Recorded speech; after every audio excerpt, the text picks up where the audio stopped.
The Book of Joshua, Chapter 1. Now it happened after the death of Moses, the servant of the Lord, that the Lord spoke to Joshua the son of Nun, Moses' minister, saying, Moses my servant is dead.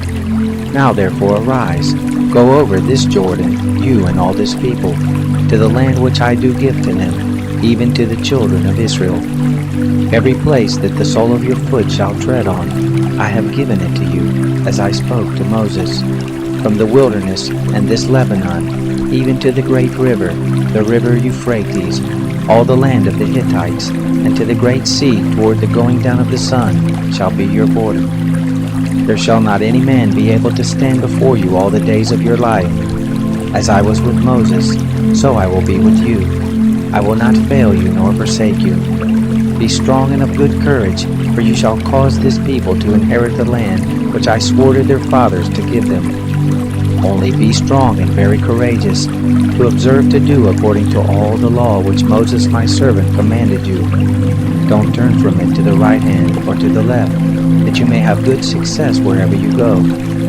This book of the law shall not depart out of your mouth, but you shall meditate thereon day and night, that you may observe to do according to all that is written therein. For then you shall make your way prosperous, and then you shall have good success. Haven't I commanded you? Be strong and of good courage. Don't be afraid, neither be dismayed, for the Lord your God is with you wherever you go. Then Joshua commanded the officers of the people, saying, Pass through the midst of the camp, and command the people, saying, Prepare food, for within 3 days you are to pass over this Jordan, to go in to possess the land, which the Lord your God gives you to possess. To the Reubenites, and to the Gadites, and to the half-tribe of Manasseh, Joshua spoke, saying, Remember the word which Moses the servant of the Lord commanded you, saying, The Lord your God gives you rest, and will give you this land. Your wives, your little ones, and your cattle shall abide in the land which Moses gave you beyond the Jordan.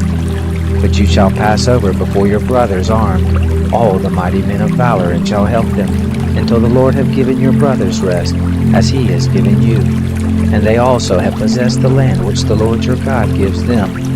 Then you shall return to the land of your possession and possess it, which Moses the servant of the Lord gave you, beyond the Jordan toward the sunrise.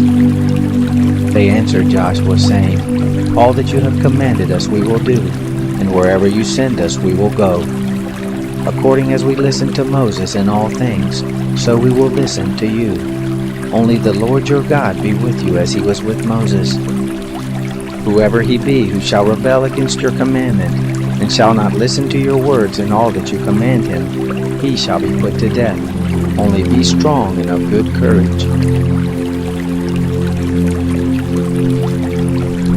Chapter 2. Joshua the son of Nun sent out of Shittim 2 men as spies secretly, saying, Go, view the land and Jericho. They went and came into the house of a prostitute whose name was Rahab, and lay there. It was told the king of Jericho, saying, Behold, there came men in here tonight of the children of Israel to search out the land. The king of Jericho sent to Rahab, saying, Bring forth the men who are come to you, who have entered into your house, for they have come to search out all the land. The woman took the 2 men and hid them, and she said, Yes, the men came to me, but I didn't know where they were from. And it happened about the time of the shutting of the gate, when it was dark, that the men went out. Where the men went out I don't know. Pursue after them quickly, for you will overtake them. But she had brought them up to the roof, and hid them with the stalks of flax which she had laid in order on the roof. The men pursued after them all the way to the Jordan, to the fords. And as soon as those who pursued after them were gone out, they shut the gate. Before they were laid down, she came up to them on the roof, and she said to the men, I know that the Lord has given you the land, and that the fear of you is fallen on us, and that all of the inhabitants of the land melt away before you. For we have heard how the Lord dried up the water of the Red Sea before you, when you came out of Egypt, and what you did to the 2 kings of the Amorites, who are beyond the Jordan, to Sihon and to Og, whom you utterly destroyed. As soon as we had heard it, our hearts did melt, neither did there remain any more spirit in any man, because of you. For the Lord your God, He is God in heaven above, and on earth beneath. Now therefore please swear to me by the Lord, since I have dealt kindly with you, that you will also deal kindly with my father's house, and give me a true token, and that you will save alive my father, and my mother, and my brothers, and my sisters, and all that they have, and will deliver our lives from death. The men said to her, Our life or yours, if you don't utter this our business, and it shall be, when the Lord gives us the land, that we will deal kindly and truly with you. Then she let them down by a cord through the window, for her house was on the side of the wall, and she lived on the wall. She said to them, Go to the mountains, lest the pursuers find you, and hide yourselves there 3 days, until the pursuers come back, and afterward you may go on your way. The men said to her, We will be guiltless of this your oath which you have made us to swear.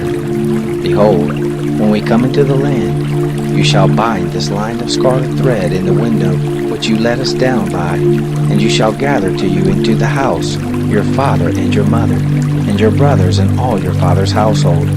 It will be that whoever will go out of the doors of your house into the street, his blood will be on his head, and we will be guiltless.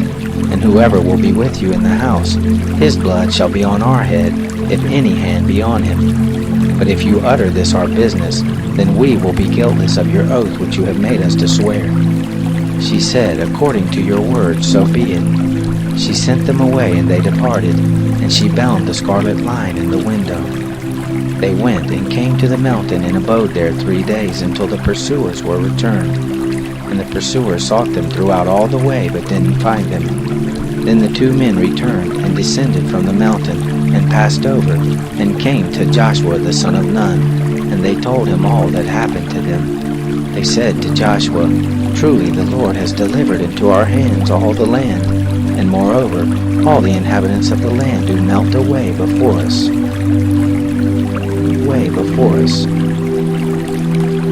Chapter 3. Joshua rose up early in the morning, and they removed from Shittim and came to the Jordan, he and all the children of Israel, and they lodged there before they passed over.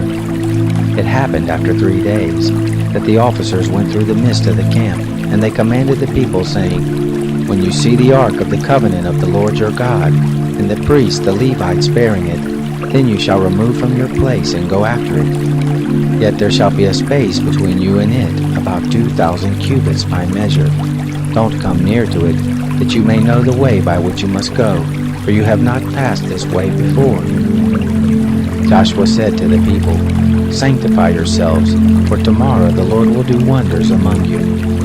Joshua spoke to the priests, saying, Take up the ark of the covenant, and pass over before the people. They took up the ark of the covenant and went before the people. The Lord said to Joshua, This day will I begin to magnify you in the sight of all Israel, that they may know that, as I was with Moses, so I will be with you. You shall command the priests to bear the ark of the covenant, saying, When you are come to the brink of the waters of the Jordan, you shall stand still in the Jordan. Joshua said to the children of Israel, Come here, and hear the words of the Lord your God. Joshua said, Hereby you shall know that the living God is among you, and that he will without fail drive out from before you the Canaanite, and the Hittite, and the Hivite, and the Perizzite, and the Girgashite, and the Amorite, and the Jebusite. Behold, the ark of the covenant of the Lord of all the earth passes over before you into the Jordan. Now therefore take 12 men out of the tribes of Israel, for every tribe a man.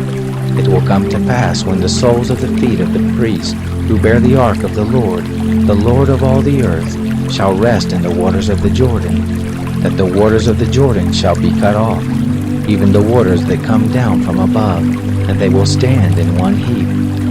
It happened when the people removed from their tents to pass over the Jordan, the priest who bore the ark of the covenant being before the people, and when those who bore the ark were come to the Jordan, and the feet of the priest who bore the ark were dipped in the brink of the water, for the Jordan overflows all its banks all the time of harvest, that the waters which came down from above stood, and rose up in one heap a great way off, at Adam, the city which is by Zerathon. and those that went down towards the sea of the Arabah, even the salt sea, were wholly cut off. And the people passed over right against Jericho. The priest who bore the ark of the covenant of the Lord stood firm on dry ground in the midst of the Jordan, and all Israel passed over on dry ground, until all the nation were passed clean over the Jordan. Chapter 4. It happened, when all the nation were clean passed over the Jordan, that the Lord spoke to Joshua, saying, Take 12 men out of the people, out of every tribe a man, and command them, saying, Take out of the midst of the Jordan, out of the place where the priest's feet stood firm, 12 stones, and carry them over with you, and lay them down in the lodging place where you shall lodge this night. Then Joshua called the 12 men, whom he had prepared of the children of Israel, out of every tribe a man. And Joshua said to them, Pass over before the ark of the Lord your God into the midst of the Jordan, and every man of you take up a stone on his shoulder, according to the number of the tribes of the children of Israel, that this may be a sign among you, that when your children ask in time to come, saying, What do you mean by these stones? Then you shall tell them, Because the waters of the Jordan were cut off before the ark of the covenant of the Lord, when it passed over the Jordan. The waters of the Jordan were cut off, and these stones shall be for a memorial to the children of Israel forever. The children of Israel did so as Joshua commanded, and took up 12 stones out of the midst of the Jordan, as the Lord spoke to Joshua, according to the number of the tribes of the children of Israel. And they carried them over with them to the place where they lodged, and laid them down there. Joshua set up 12 stones in the midst of the Jordan, in the place where the feet of the priest who bore the ark of the covenant stood, and they are there to this day. But the priest who bore the ark stood in the midst of the Jordan, until everything was finished that the Lord commanded Joshua to speak to the people, according to all that Moses commanded Joshua, and the people hurried and passed over. It happened, when all the people had completely passed over, that the ark of the Lord passed over with the priest in the presence of the people. The children of Reuben and the children of Gad and the half-tribe of Manasseh passed over armed before the children of Israel, as Moses spoke to them. About 40,000, ready armed for war, passed over before the Lord to battle, to the plains of Jericho. On that day the Lord magnified Joshua in the sight of all Israel, and they feared him, as they feared Moses all the days of his life. The Lord spoke to Joshua, saying, Command the priests who bear the ark of the testimony, that they come up out of the Jordan. Joshua therefore commanded the priests, saying, Come up out of the Jordan. It happened, when the priests who bore the ark of the covenant of the Lord were come up out of the midst of the Jordan, and the soles of the priest's feet were lifted up to the dry ground, that the waters of the Jordan returned to their place, and went over all its banks as before. The people came up out of the Jordan on the 10th day of the first month, and encamped in Gilgal, on the east border of Jericho. Those 12 stones which they took out of the Jordan did Joshua set up in Gilgal. He spoke to the children of Israel, saying, When your children shall ask their fathers in time to come, saying, What do these stones mean? Then you shall let your children know, saying, Israel came over this Jordan on dry land. For the Lord your God dried up the waters of the Jordan from before you, until you were passed over, as the Lord your God did to the Red Sea, which he dried up from before us until we were passed over, that all the peoples of the earth may know the hand of the Lord, that it is mighty, that you may fear the Lord your God forever. Chapter 5. It happened, when all the kings of the Amorites, who were beyond the Jordan westward, and all the kings of the Canaanites who were by the sea, heard how the Lord had dried up the waters of the Jordan from before the children of Israel until we were passed over, that their hearts melted, neither was their spirit in them any more, because of the children of Israel. At that time the Lord said to Joshua, Make flint knives, and circumcise again the children of Israel the second time. Joshua made himself flint knives, and circumcised the children of Israel at the hill of the foreskins. This is the cause why Joshua did circumcise all the people that came forth out of Egypt, who were males, even all the men of war, died in the wilderness by the way after they came forth out of Egypt. For all the people who came out were circumcised, but all the people who were born in the wilderness by the way as they came forth out of Egypt, they had not been circumcised. But for the children of Israel walked 40 years in the wilderness, until all the nation, even the men of war who came forth out of Egypt, were consumed, because they didn't listen to the voice of the Lord, to whom the Lord swore that he wouldn't let them see the land which the Lord swore to their fathers that he would give us, a land flowing with milk and honey.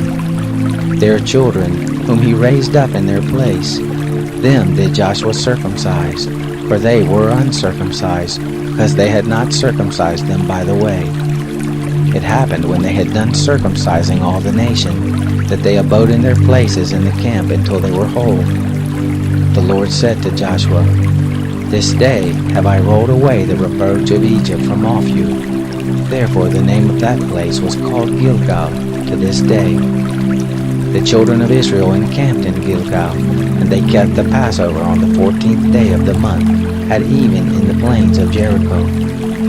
They ate of the produce of the land on the next day after the Passover, unleavened cakes and parched grain in the same day. The manna ceased on the next day, after they had eaten of the produce of the land. Neither had the children of Israel manna any more, but they ate of the fruit of the land of Canaan that year. It happened, when Joshua was by Jericho, that he lifted up his eyes and looked, and behold, there stood a man over against him with his sword drawn in his hand. And Joshua went to him and said to him, Are you for us, or for our adversaries? He said, No, but as prince of the host of the Lord, I am now come. Joshua fell on his face to the earth and did worship, and said to him, What says my Lord to his servant? The prince of the Lord's host said to Joshua, Put off your shoe from your foot, for the place whereon you stand is holy. Joshua did so. Chapter 6. Now Jericho was tightly shut up because of the children of Israel. None went out, and none came in. The Lord said to Joshua, Behold, I have given into your hand Jericho, and the king of it, and the mighty men of valor. You shall circle the city, all the men of war, going about the city once. You shall do this 6 days. 7 priests shall bear 7 trumpets of ram's horns before the ark. And the 7th day you shall circle the city 7 times, and the priests shall blow the trumpets. It will be that when they make a long blast with the ram's horn, and when you hear the sound of the trumpet, all the people shall shout with a great shout, and the wall of the city will fall down flat, and the people will go up every man straight before him. Joshua the son of Nun called the priests, and said to them, Take up the ark of the covenant, and let 7 priests bear 7 trumpets of ram's horns before the ark of the Lord. They said to the people, Pass on and circle the city, and let the armed men pass on before the ark of the Lord. It was so that when Joshua had spoken to the people, the 7 priests bearing the 7 trumpets of ram's horns before the Lord passed on, and blew the trumpets, and the ark of the covenant of the Lord followed them. The armed men went before the priests who blew the trumpets, and the rearward went after the ark, the priests blowing the trumpets as they went. Joshua commanded the people, saying, You shall not shout, nor let your voice be heard, neither shall any word proceed out of your mouth, until the day I bid you shout, then you shall all shout. So he caused the ark of the Lord to circle the city, going about it once, and they came into the camp and lodged in the camp. Joshua rose early in the morning, and the priests took up the ark of the Lord. The 7 priests bearing the 7 trumpets of ram's horns before the ark of the Lord went on continually, and blew the trumpets, and the armed men went before them, and the rearward came after the ark of the Lord, the priests blowing the trumpets as they went.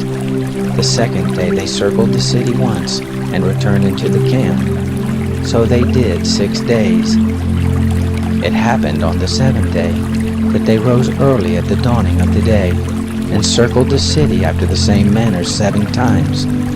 Only on this day they compassed the city 7 times. It happened at the 7th time, when the priests blew the trumpets, Joshua said to the people, Shout, for the Lord has given you the city. The city shall be devoted, even it and all that is therein, to the Lord. Only Rahab the prostitute shall live, she and all who are with her in the house, because she hid the messengers that we sent.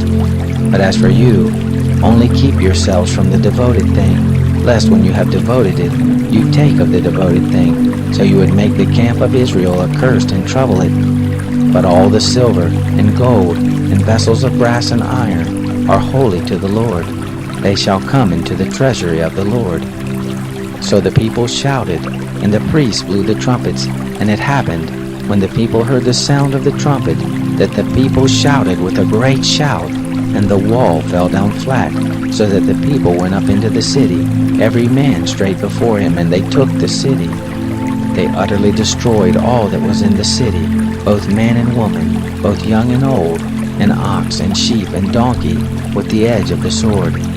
Joshua said to the 2 men who had spied out the land, "Go into the prostitute's house, and bring out there the woman and all that she has, as you swore to her." The young men, the spies, went in, and brought out Rahab and her father and her mother, and her brothers, and all that she had. All her relatives also they brought out, and they set them outside of the camp of Israel. They burnt the city with fire and all that was therein. Only the silver and the gold, and the vessels of brass and of iron, they put into the treasury of the house of the Lord. But Rahab the prostitute and her father's household, and all that she had, did Joshua save alive. And she lived in the midst of Israel to this day, because she hid the messengers whom Joshua sent to spy out Jericho. Joshua charged them with an oath at that time, saying, "Cursed be the man before the Lord that rises up and builds this city Jericho. With the loss of his firstborn shall he lay the foundation of it, and with the loss of his youngest son shall he set up the gates of it." So the Lord was with Joshua, and his fame was in all the land. Chapter 7. But the children of Israel committed a trespass in the devoted thing. For Achan, the son of Carmi, the son of Zabdi, the son of Zerah, of the tribe of Judah, took of the devoted thing, and the anger of the Lord was kindled against the children of Israel. Joshua sent men from Jericho to Ai, which is beside Beth-aven, on the east side of Bethel, and spoke to them, saying, "Go up and spy out the land." The men went up and spied out Ai. They returned to Joshua and said to him, "Don't let all the people go up, but let about 2,000 or 3,000 men go up and strike Ai. Don't make all the people to toil there, for they are but few." So there went up there of the people about 3,000 men, and they fled before the men of Ai. The men of Ai struck of them about 36 men, and they chased them from before the gate, even to Shebarim, and struck them at the descent, and the hearts of the people melted and became as water. Joshua tore his clothes and fell to the earth on his face before the ark of the Lord until evening, he and the elders of Israel, and they put dust on their heads. Joshua said, "Alas, Lord God, why have you at all brought this people over the Jordan, to deliver us into the hand of the Amorites, to cause us to perish? Would that we had been content and lived beyond the Jordan. O Lord, what can I say, after that Israel has turned their backs before their enemies? For the Canaanites and all the inhabitants of the land will hear of it, and will surround us, and cut off our name from the earth. And what will you do for your great name?" The Lord said to Joshua, "Get up, why are you fallen on your face? Israel has sinned. Yes, they have even transgressed my covenant which I commanded them. Yes, they have even taken of the devoted thing, and have also stolen, and lied also, and they have even put it among their own stuff. Therefore the children of Israel can't stand before their enemies. They turn their backs before their enemies, because they are become accursed. I will not be with you any more, except you destroy the devoted thing from among you. Up, sanctify the people, and say, Sanctify yourselves against tomorrow, for thus says the Lord, the God of Israel, there is a devoted thing in the midst of you, Israel. You cannot stand before your enemies until you take away the devoted thing from among you. In the morning, therefore, you shall be brought near by your tribes, and it shall be, that the tribe which the Lord takes shall come near by families, and the family which the Lord shall take shall come near by households, and the household which the Lord shall take shall come near man by man. It shall be that he who is taken with the devoted thing shall be burnt with fire, he and all that he has, because he has transgressed the covenant of the Lord, and because he has done folly in Israel. So Joshua rose up early in the morning, and brought Israel near by their tribes, and the tribe of Judah was taken. And he brought near the family of Judah, and he took the family of the Zerahites. And he brought near the family of the Zerahites man by man, and Zabdi was taken. And he brought near his household man by man, and Achan, the son of Carmi, the son of Zabdi, the son of Zerah of the tribe of Judah was taken. Joshua said to Achan, My son, please give glory to the Lord, the God of Israel, and make confession to him, and tell me now what you have done. Don't hide it from me. Achan answered Joshua and said, Of a truth I have sinned against the Lord, the God of Israel, and thus have I done. When I saw among the spoil a good Babylonian mantle, and 200 shekels of silver, and a wedge of gold of 50 shekels weight, then I coveted them and took them. And behold, they are hid in the earth in the midst of my tent, and the silver under it. So Joshua sent messengers, and they ran to the tent, and behold, it was hid in his tent, and the silver under it. They took them from the midst of the tent, and brought them to Joshua, and to all the children of Israel, and they laid them down before the Lord. Joshua and all Israel with him took Achan the son of Zerah, and the silver and the mantle, and the wedge of gold, and his sons and his daughters, and his oxen, and his donkeys, and his sheep, and his tent, and all that he had, and they brought them up to the valley of Achor. Joshua said, Why have you troubled us? The Lord shall trouble you this day. All Israel stoned him with stones, and they burned them with fire, and stoned them with stones. They raised over him a great heap of stones to this day, and the Lord turned from the fierceness of his anger. Therefore the name of that place was called the Valley of Achor to this day. Of Achor to this. Chapter 8. The Lord said to Joshua, Don't be afraid, neither be dismayed.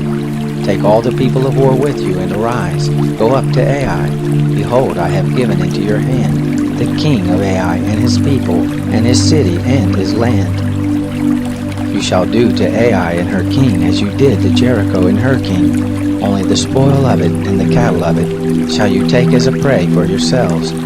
Set you an ambush for the city behind it. So Joshua arose and all the people of war to go up to Ai. And Joshua chose out 30,000 men, the mighty men of valor, and sent them forth by night. He commanded them, saying, Behold, you shall lie in ambush against the city, behind the city. Don't go very far from the city, but be ready. And I and all the people who are with me will approach to the city. It will happen when they will come out against us at the first, that we will flee before them, and they will come out after us, until we have drawn them away from the city, for they will say, They flee before us as at the first, so we will flee before them. And you will rise up from the ambush, and take possession of the city, for the Lord your God will deliver it into your hand. It will be, when you have seized on the city, that you will set the city on fire. According to the word of the Lord shall you do.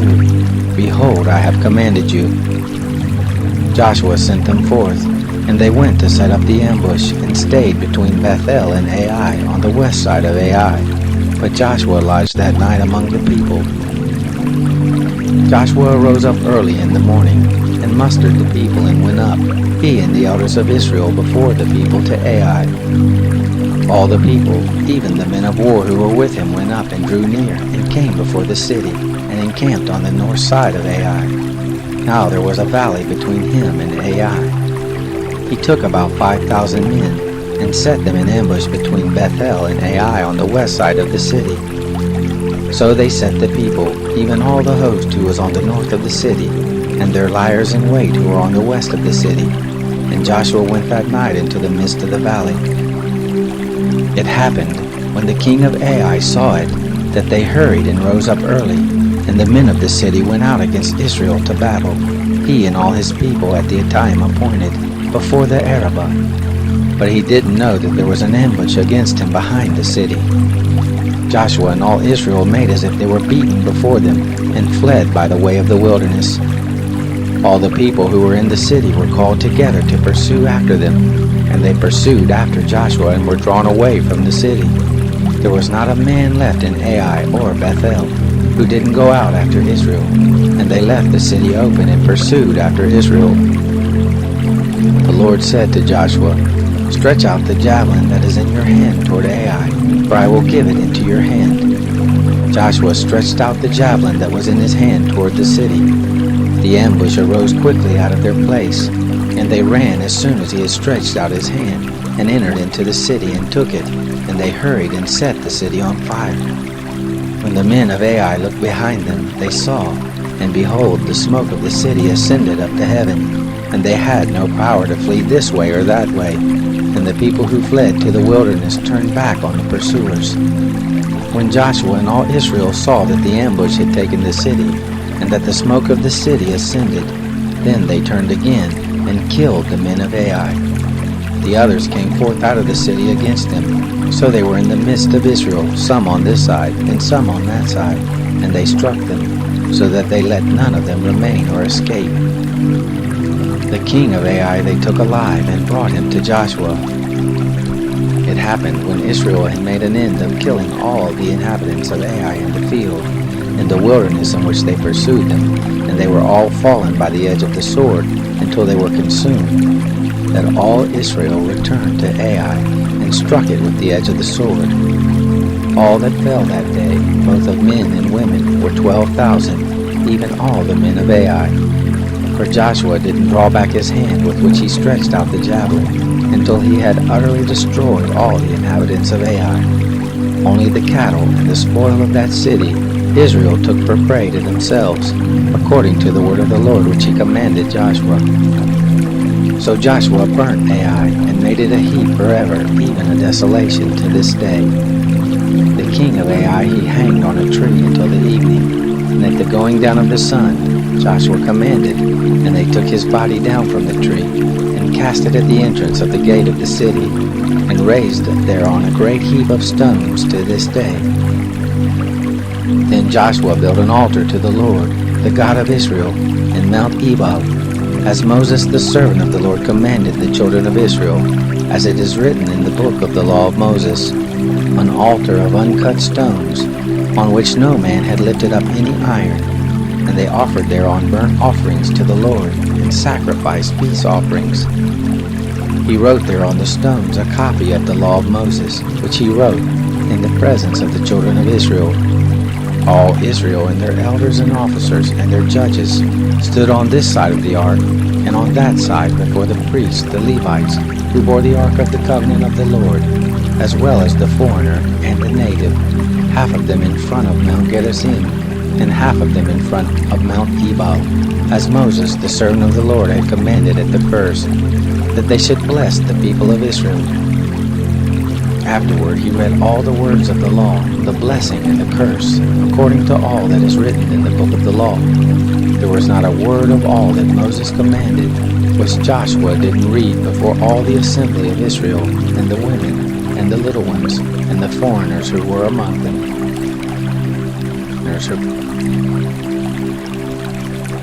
Chapter 9.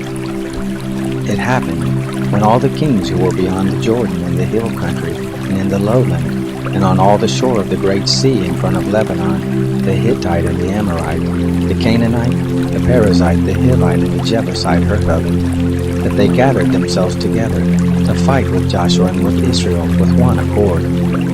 But when the inhabitants of Gibeon heard what Joshua had done to Jericho and to Ai, they also resorted to a ruse, and went and made as if they had been ambassadors, and took old sacks on their donkeys, and wineskins, old and torn and bound up, and old and patched shoes on their feet, and old garments on them, and all the bread of their provision was dry and was become moldy.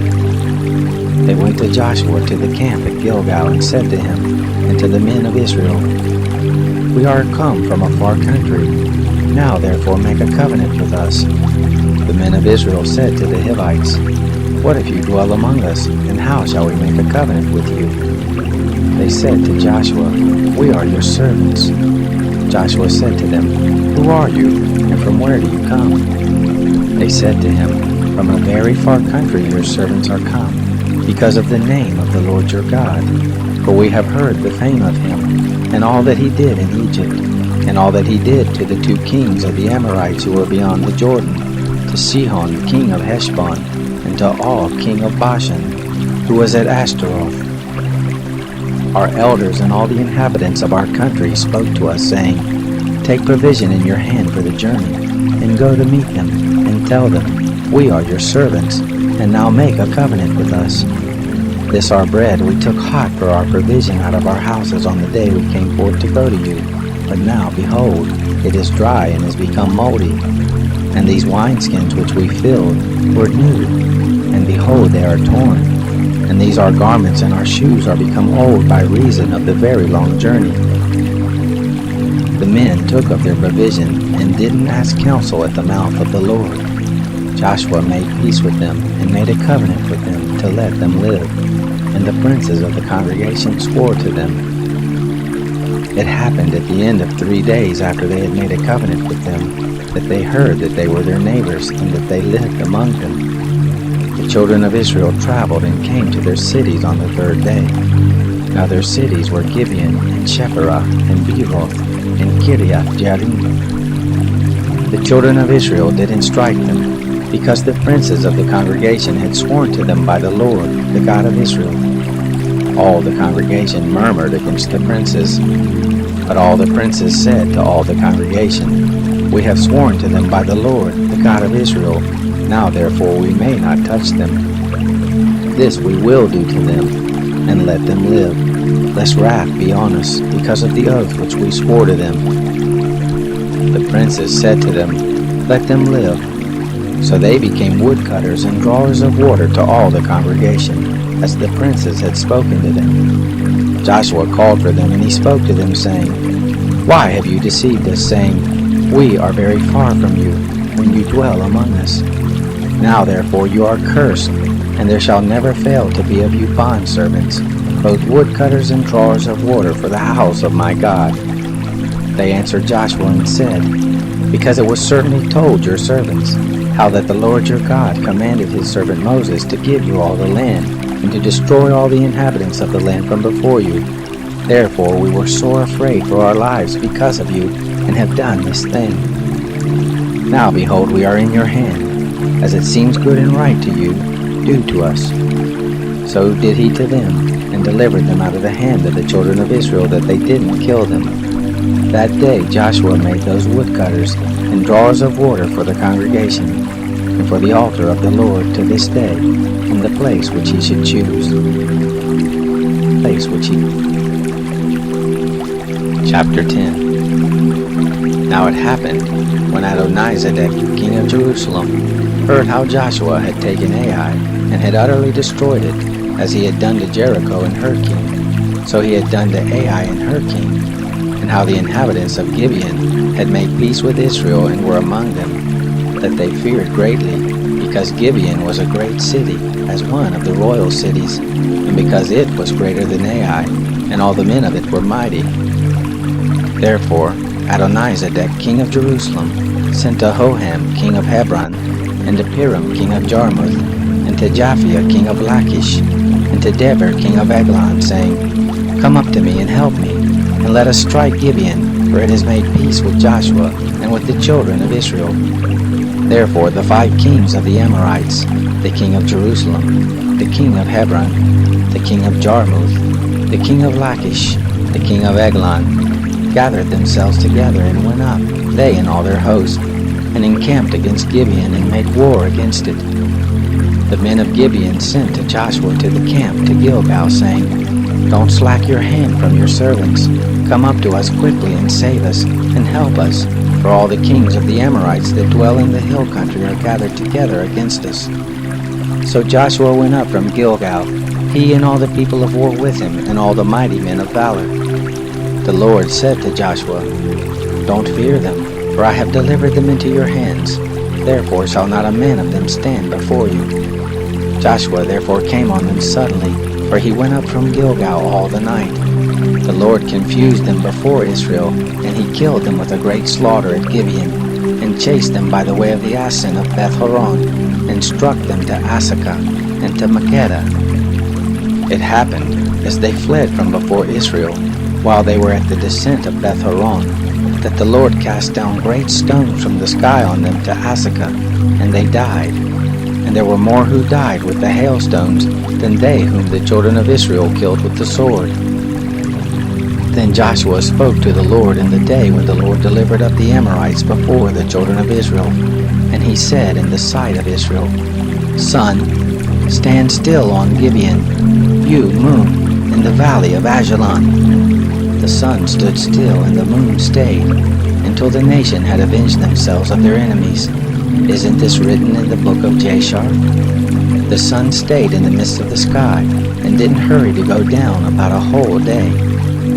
There was no day like that before it, or after it, that the Lord listened to the voice of a man, for the Lord fought for Israel. Joshua returned, and all Israel with him to the camp to Gilgal.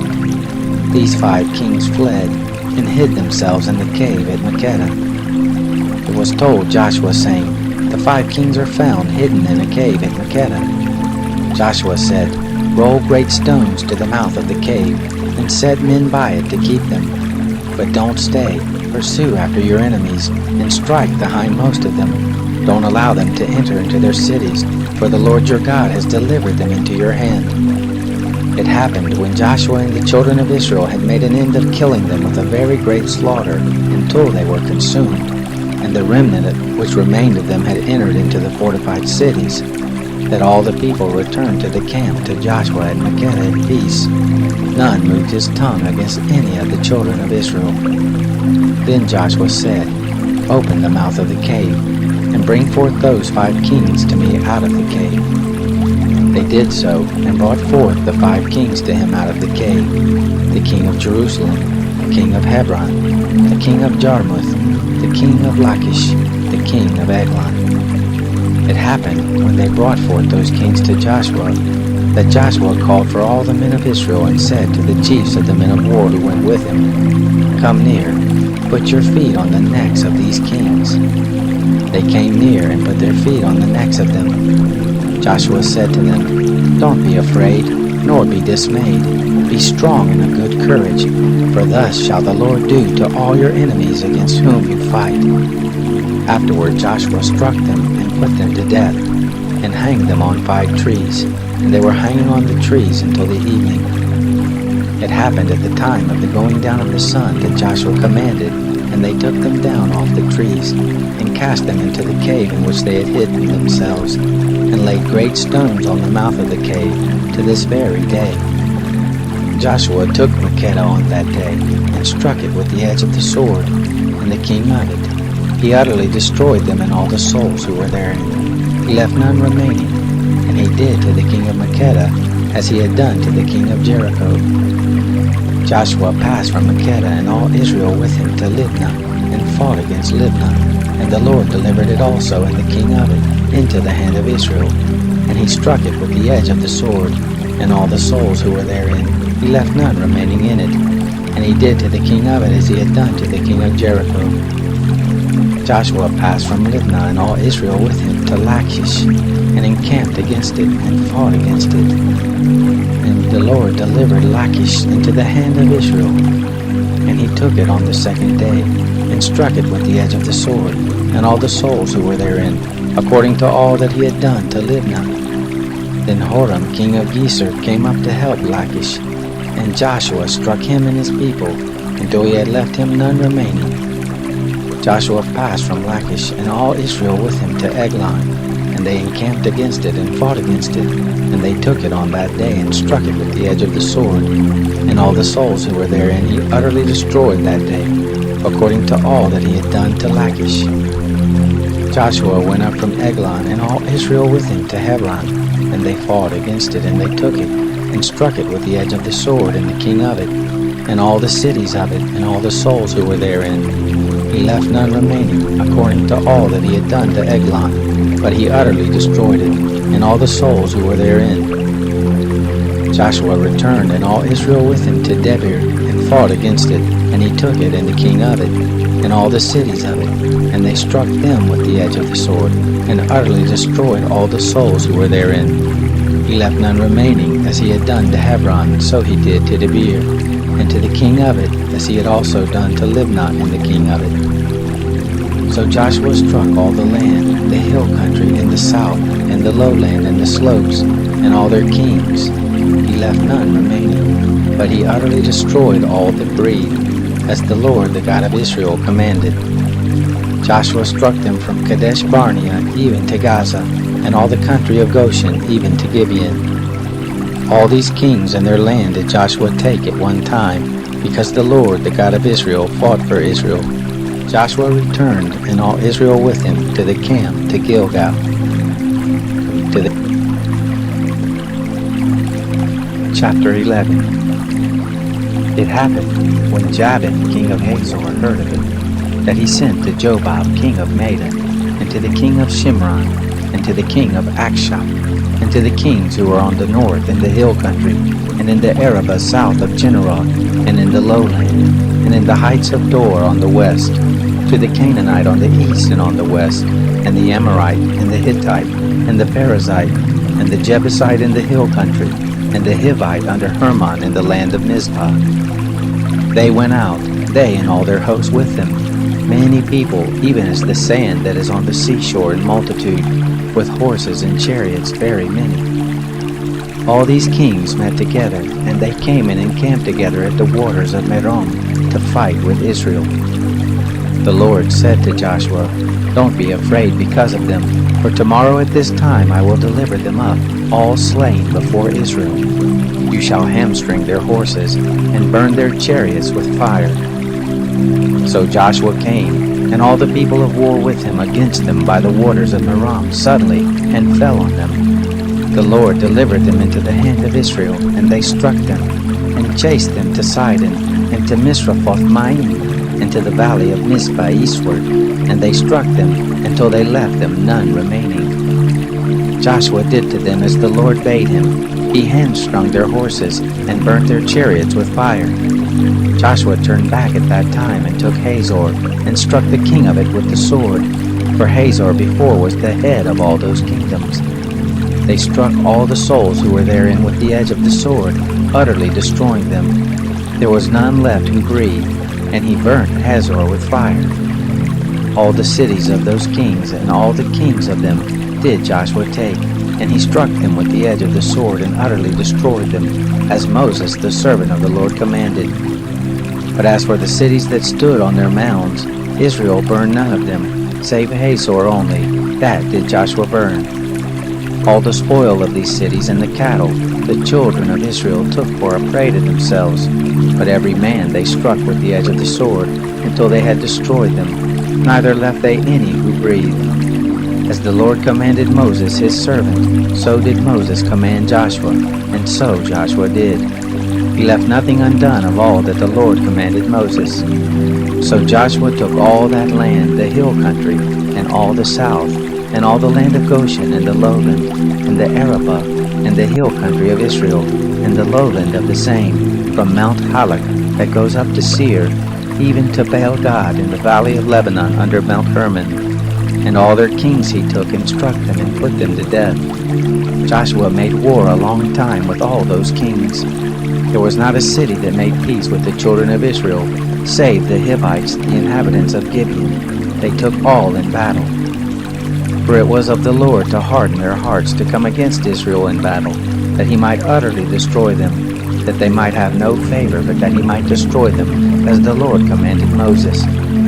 Joshua came at that time, and cut off the Anakim from the hill country, from Hebron, from Debir, from Anab, and from all the hill country of Judah, and from all the hill country of Israel.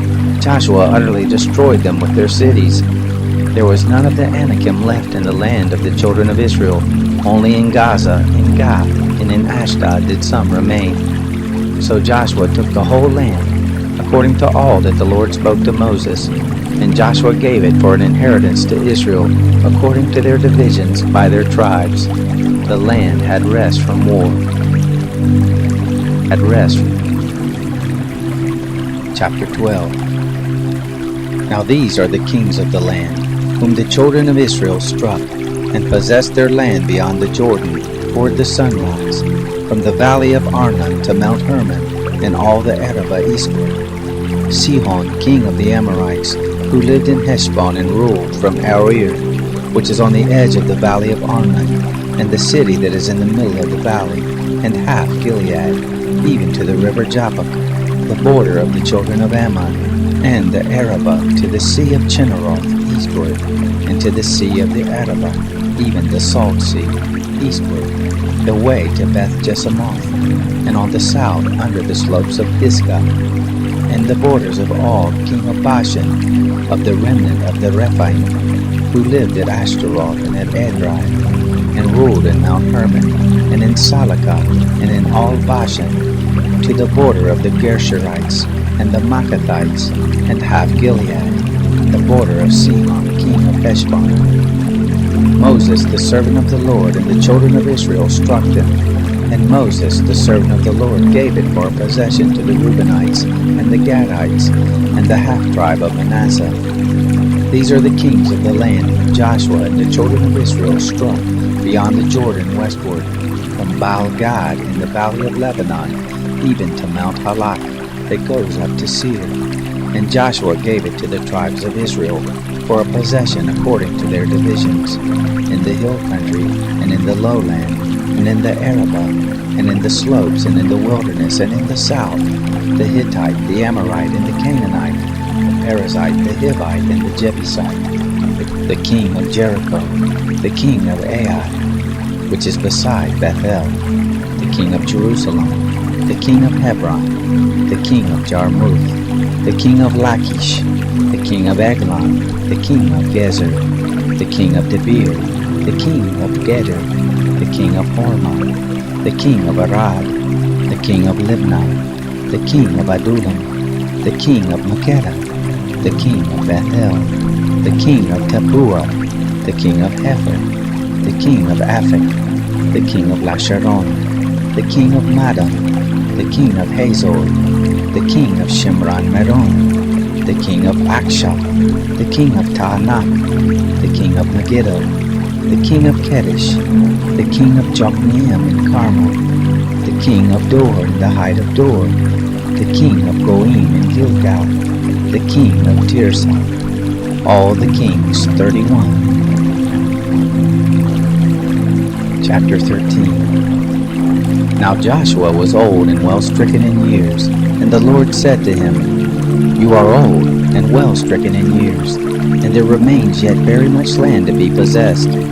This is the land that yet remains, all the regions of the Philistines, and all the Geshurites, from the Shihor which is before Egypt, even to the border of Ekron northward, which is reckoned to the Canaanites, the 5 lords of the Philistines, the Gazites, and the Ashdodites, and the Ashkelonites, the Gittites, and the Ekronites, also the Avim, on the south, all the land of the Canaanites, and Mearah, which belongs to the Sidonians, to Aphek, to the border of the Amorites, and the land of the Gelites, and all Lebanon toward the sunrise, from Baal-Gad under Mount Hermon, to the entrance of Hamath, all the inhabitants of the hill country, from Lebanon to Misrephoth-Maim, even all the Sidonians.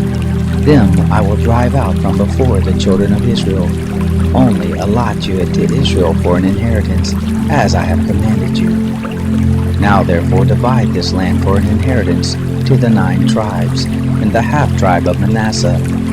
With him the Reubenites and the Gadites received their inheritance, which Moses gave them, beyond the Jordan eastward, even as Moses the servant of the Lord gave them.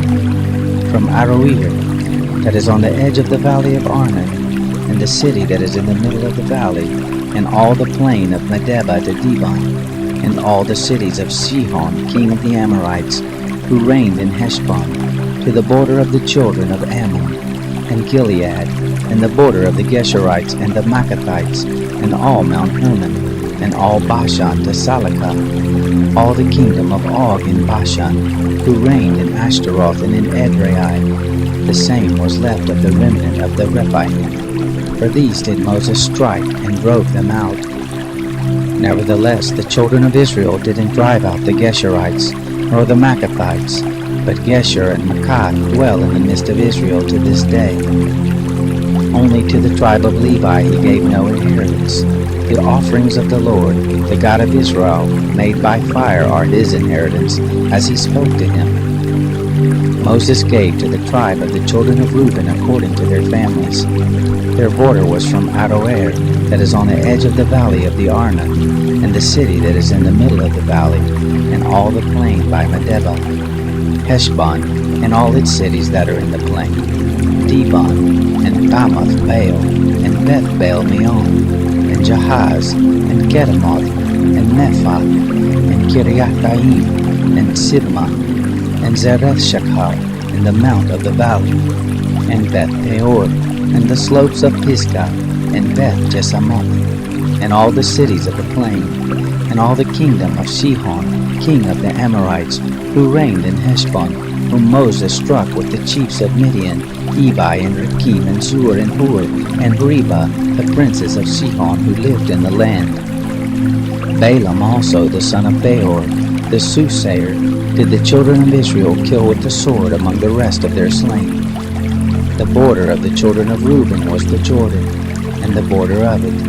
This was the inheritance of the children of Reuben according to their families, the cities and the villages of it. Moses gave to the tribe of Gad, to the children of Gad according to their families. Their border was Jazer, and all the cities of Gilead, and half the land of the children of Ammon, to Aroer that is before Rabbah, and from Heshbon to Ramath Mizpah, and Beth-Anim, and from Mahanaim to the border of Debir, and in the valley Beth-Haram, and Beth-Nimrah, and Succoth, and Zaphon, the rest of the kingdom of Sihon, the king of Heshbon, the Jordan and the border of it, to the uttermost part of the sea of Chinnereth beyond the Jordan eastward. This is the inheritance of the children of Gad, according to their families, the cities and the villages of it.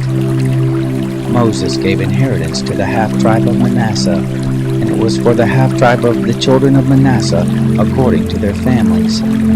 Their border was from Mahanaim, all Bashan, all the kingdom of Og, king of Bashan, and all the towns of Jair, which are in Bashan, 60 cities, and half Gilead, and Ashtaroth, and Edrei. The cities of the kingdom of Og in Bashan were for the children of Machir, the son of Manasseh, even for the half of the children of Machir, according to their families. These are the inheritances which Moses distributed in the plains of Moab, beyond the Jordan and Jericho eastward. But to the tribe of Levi Moses gave no inheritance. The Lord, the God of Israel, is their inheritance, as he spoke to them.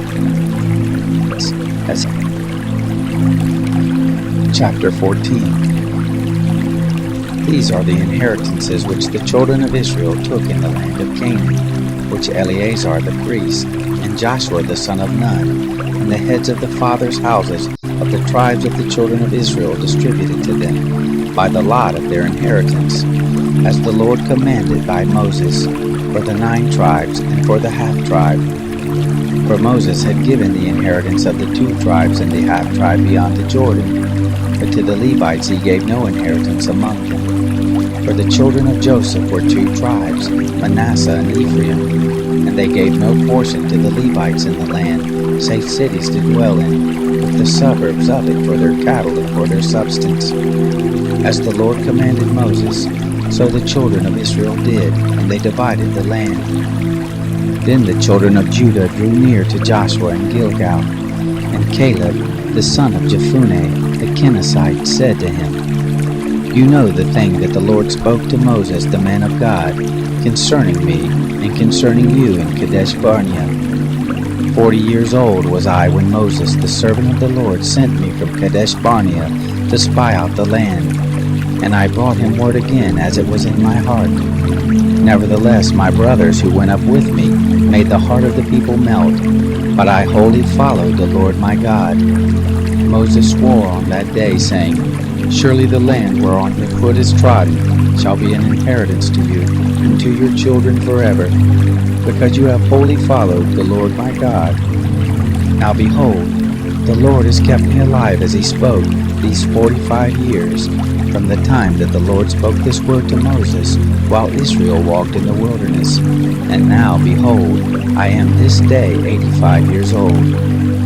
I am as strong this day as I was in the day that Moses sent me. As my strength was then, even so is my strength now, for war, and to go out and to come in. Now therefore give me this hill country, whereof the Lord spoke in that day.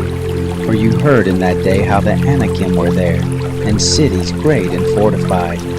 It may be that the Lord will be with me, and I shall drive them out as the Lord spoke. Joshua blessed him, and he gave Hebron to Caleb the son of Jephunneh for an inheritance. Therefore Hebron became the inheritance of Caleb the son of Jephunneh, the Kenizzite, to this day, because he wholly followed the Lord, the God of Israel. Now the name of Hebron before was Kiriath Arba, which Arba was the greatest man among the Anakim. The land had rest from war.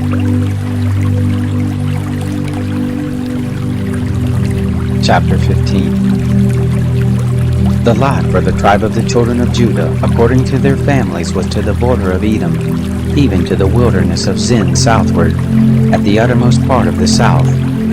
Their south border was from the uttermost part of the Salt Sea, from the bay that looked southward, and it went out southward from the ascent of Akarabim, and passed along to Zin, and went up by the south of Kadesh Barnea, and passed along by Hezron, and went up to Adar, and turned about to Karka, and it passed along to Asmon, and went out at the brook of Egypt, and the goings out of the border were at the sea.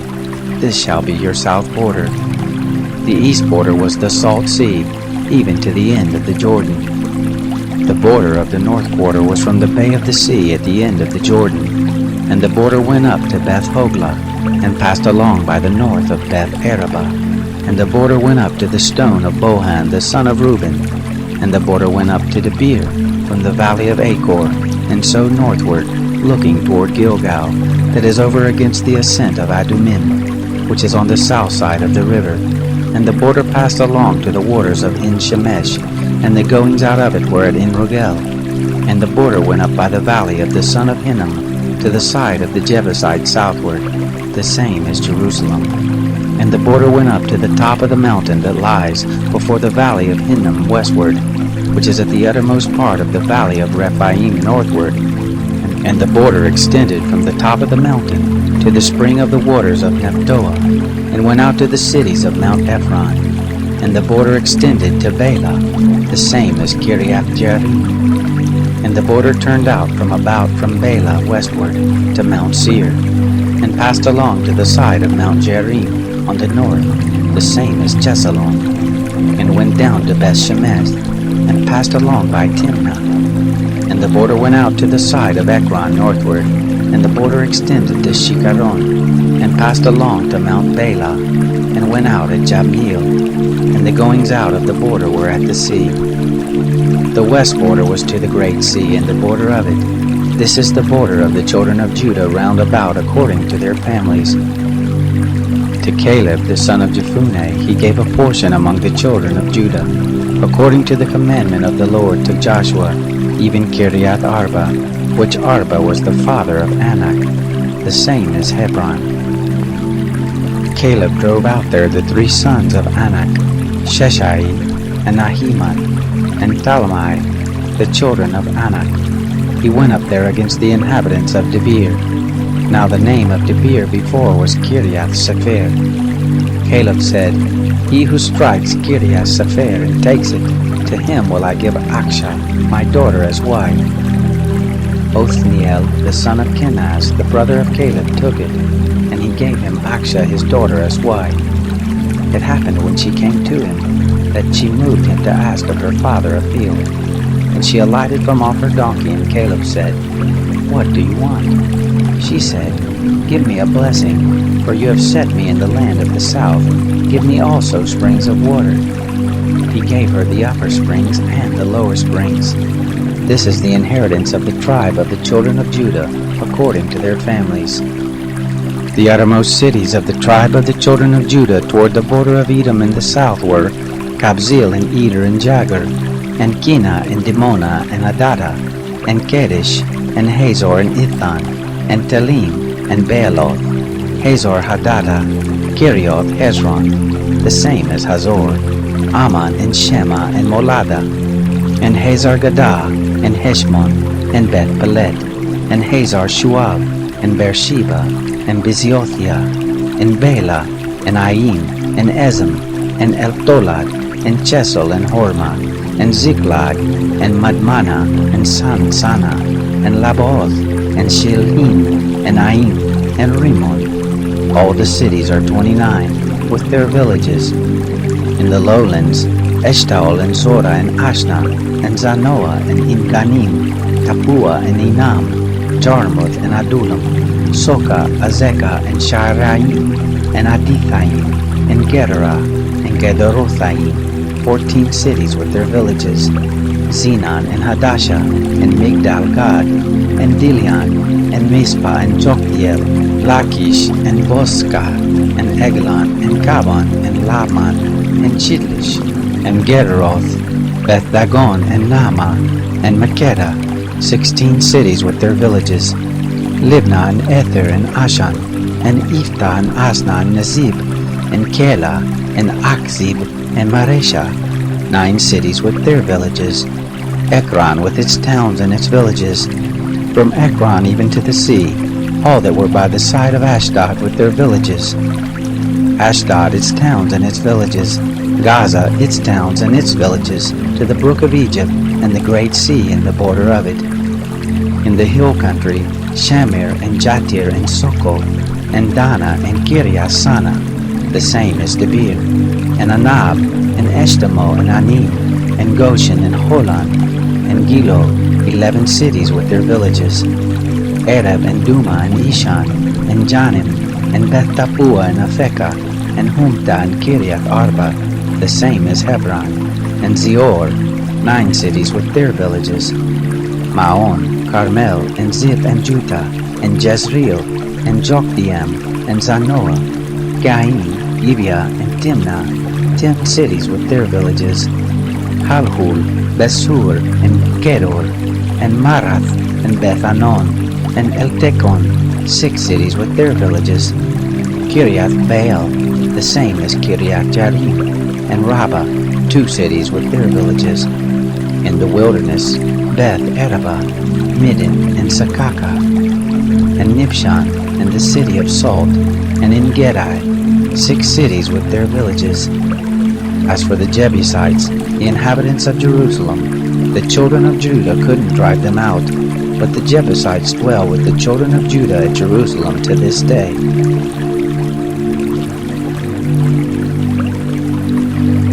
Chapter 16. The lot came out for the children of Joseph from the Jordan at Jericho, at the waters of Jericho on the east, even the wilderness, going up from Jericho through the hill country to Bethel. And it went out from Bethel to Luz, and passed along to the border of the Archites to Ataroth. And it went down westward to the border of the Japhletites, to the border of Beth Horon the lower, even to Gezer, and the goings out of it were at the sea. The children of Joseph, Manasseh and Ephraim, took their inheritance. The border of the children of Ephraim according to their families was thus. The border of their inheritance eastward was Ataroth Adar, to Beth Horon the upper. And the border went out westward at Mikmathath on the north, and the border turned about eastward to Tanath Shiloh, and passed along it on the east of Janoah. And it went down from Janoah to Ataroth, and to Nara, and reached to Jericho, and went out at the Jordan. From Tapua the border went along westward to the brook Elkanah, and the goings out of it were at the sea.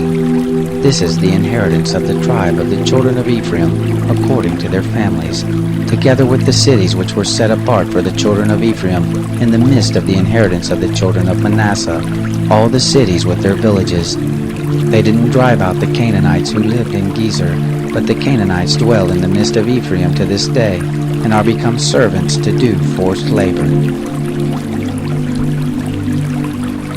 Chapter 17. This was the lot for the tribe of Manasseh, for he was the firstborn of Joseph. As for Machir, the firstborn of Manasseh, the father of Gilead, because he was a man of war, therefore he had Gilead and Bashan. So the lot was for the rest of the children of Manasseh, according to their families, for the children of Abiezer, and for the children of Helek, and for the children of Asriel, and for the children of Shechem, and for the children of Hepher, and for the children of Shemitah. These were the male children of Manasseh the son of Joseph, according to their families. But Zelophehad, the son of Hepher, the son of Gilead, the son of Machir, the son of Manasseh, had no sons, but daughters, and these are the names of his daughters: Mahlah and Noah, Hoglah, Milcah, and Tirzah. They came near before Eleazar the priest, and before Joshua the son of Nun, and before the princes, saying, The Lord commanded Moses to give us an inheritance among our brothers. Therefore, according to the commandment of the Lord, he gave them an inheritance among the brothers of their father. There fell 10 parts to Manasseh, besides the land of Gilead and Bashan, which is beyond the Jordan, because the daughters of Manasseh had an inheritance among his sons. The land of Gilead belonged to the rest of the sons of Manasseh. The border of Manasseh was from Asher to Michmethath, which is before Shechem, and the border went along to the right hand, to the inhabitants in Tappuah. The land of Tappuah belonged to Manasseh, but Tappuah on the border of Manasseh belonged to the children of Ephraim. The border went down to the brook of Kanah, southward of the brook. These cities belonged to Ephraim among the cities of Manasseh, and the border of Manasseh was on the north side of the brook, and the goings out of it were at the sea. Southward it was Ephraim's, and northward it was Manasseh's, and the sea was his border. And they reached to Asher on the north, and Issachar on the east. Manasseh had in Issachar, and in Asher Bethshain and its towns, and Ibleam and its towns, and the inhabitants of Dor and its towns, and the inhabitants of Endor and its towns, and the inhabitants of Tanakh and its towns, and the inhabitants of Megiddo and its towns, even the 3 heights. Yet the children of Manasseh couldn't drive out the inhabitants of those cities, but the Canaanites would dwell in that land. It happened, when the children of Israel had grown strong, that they put the Canaanites to forced labor, and didn't utterly drive them out. The children of Joseph spoke to Joshua, saying, Why have you given me but 1 lot and 1 part for an inheritance, seeing I am a great people, because hereto Yahweh has blessed me? Joshua said to them, If you are a great people, go up to the forest, and cut down for yourself there in the land of the Perizzites and of the Rephaim, since the hill country of Ephraim is too narrow for you. The children of Joseph said, The hill country is not enough for us, and all the Canaanites who dwell in the land of the valley have chariots of iron, both they who are in Bethshain and its towns, and they who are in the valley of Jezreel. Joshua spoke to the house of Joseph, even to Ephraim and Manasseh, saying, You are a great people, and have great power. You shall not have 1 lot only, but the hill country shall be yours. For though it is a forest, you shall cut it down, and the goings out of it shall be yours. For you shall drive out the Canaanites, though they have chariots of iron, and though they are strong. Chapter 18. The whole congregation of the children of Israel assembled themselves together at Shiloh, and set up the tent of meeting there, and the land was subdued before them. There remained among the children of Israel 7 tribes, which had not yet divided their inheritance. Joshua said to the children of Israel, How long are you slack to go in to possess the land, which the Lord, the God of your fathers, has given you? Appoint for you 3 men of each tribe, and I will send them, and they shall arise and walk through the land, and describe it according to their inheritance, and they shall come to me. They shall divide it into 7 portions.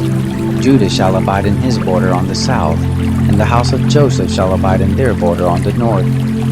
You shall describe the land into 7 portions, and bring the description here to me, and I will cast lots for you here before the Lord our God. For the Levites have no portion among you, for the priesthood of the Lord is their inheritance, and Gad and Reuben, and the half-tribe of Manasseh have received their inheritance beyond the Jordan eastward, which Moses, the servant of the Lord, gave them. The men arose and went, And Joshua charged those who went to describe the land, saying, Go, and walk through the land and describe it, and come again to me, and I will cast lots for you here before the Lord in Shiloh. The men went and passed through the land, and described it by cities into 7 portions in a book, and they came to Joshua to the camp at Shiloh. Joshua cast lots for them in Shiloh before the Lord, and there Joshua divided the land to the children of Israel according to their divisions. The lot of the tribe of the children of Benjamin came up according to their families, and the border of their lot went out between the children of Judah and the children of Joseph. Their border on the north border was from the Jordan, and the border went up to the side of Jericho on the north, and went up through the hill country westward, and the goings out of it were at the wilderness of Beth-avim. The border passed along from there to Luz, to the side of Luz, the same as Bethel, southward, and the border went down to Ataroth-adar, by the mountain that lies on the south of Beth-horon the lower. The border extended there, and turned about on the west border southward, from the mountain that lies before Beth-horon southward, and the goings out of it were at Kiriath-baal, the same as Kiriath-jearim, a city of the children of Judah. This was the west border. The south border was from the uttermost part of Kiriath-jearim, and the border went out westward, and went out to the spring of the waters of Nephtoah. And the border went down to the uttermost part of the mountain that lies before the valley of the son of Imran, which is in the valley of Rephaim northward. And it went down to the valley of Hinnom, to the side of the Jebusites southward, and went down to En-rogel. And it extended northward, and went out at En-shemesh, and went out to Gilead, which is over against the ascent of Adumim, and went down to the stone of Bohan, the son of Reuben. And it passed along to the side over against the Arabah northward, and went down to the Arabah. And the border passed along to the side of Beth-hoglah northward, and the goings out of the border were at the north bay of the Salt Sea, at the south end of the Jordan. This was the south border. The Jordan was the border of it on the east border. This was the inheritance of the children of Benjamin, by the borders of it round about, according to their families. Now the cities of the tribe of the children of Benjamin, according to their families, were Jericho, and Beth-hoglah, and Amek-keziz, and Beth-arabah, and Zimraim, and Bethel, and Avim, and Parah, and Ophrah, and Shephar-ammonim, and Ophni, and Geba, 12 cities with their villages, Gibeon, and Ramah, and Beeroth, and Mizpah, and Shiphrah, and Mosa, and Rekem, and Irpil, and Tarala, and Zelah, Elab, and the Jebusite, the same as Jerusalem, Gibeah, and Kiriath, 14 cities with their villages. This is the inheritance of the children of Benjamin, according to their families. Chapter 19. The second lot came out for Simeon, even for the tribe of the children of Simeon according to their families, and their inheritance was in the midst of the inheritance of the children of Judah. They had for their inheritance Beersheba, or Sheba, and Molada, and Hasar-shual, and Bala, and Azim, and Eltolad, and Bethu, and Hormah, and Ziklag, and Beth-markobath, and Hasar-shusha, and Beth-laboth, and Sharuim, 13 cities with their villages, Ain, Rimmon, and Ether, and Ashan, 4 cities with their villages, and all the villages that were round about these cities, to Baalath Beer, Ramah of the south. This is the inheritance of the tribe of the children of Simeon according to their families. Out of the part of the children of Judah was the inheritance of the children of Simeon, for the portion of the children of Judah was too much for them. Therefore the children of Simeon had an inheritance in the midst of their inheritance. The third lot came up for the children of Zebulun, according to their families, and the border of their inheritance was to Sarid, and their border went up westward, even to Merilah, and reached to Dabbesheth, and it reached to the brook that is before Jokneam, and it turned from Sarid eastward toward the sunrise, to the border of Chislot-Tabor, and it went out to Dabarath, and went up to Japhia. And from there it passed along eastward to Gath-Hepher, and to Eth-Kassim, and it went out at Rimmon, which stretches to Neah. And the border turned about it on the north to Hanathon, and the goings out of it were at the valley of Iftael, and at Katah, and Nahalal, and Shimron, and Edalah, and Bethlehem, 12 cities with their villages. This is the inheritance of the children of Zebulun, according to their families, these cities with their villages. The fourth lot came out for Issachar, even for the children of Issachar according to their families. Their border was to Jezreel, and Chesalot, and Shunem, and Hapharaim, and Shion, and Anaharath, and Rabith, and Kishion, and Ebez, and Remeth, and Enganim, and Enhaddah, and Beth-Pazaz. And the border reached to Tabor, and Shahazumah, and Beth-Shemeth. And the goings out of their border were at the Jordan, 16 cities with their villages. This is the inheritance of the tribe of children of Issachar, according to their families, the cities with their villages. The fifth lot came out for the tribe of the children of Asher, according to their families.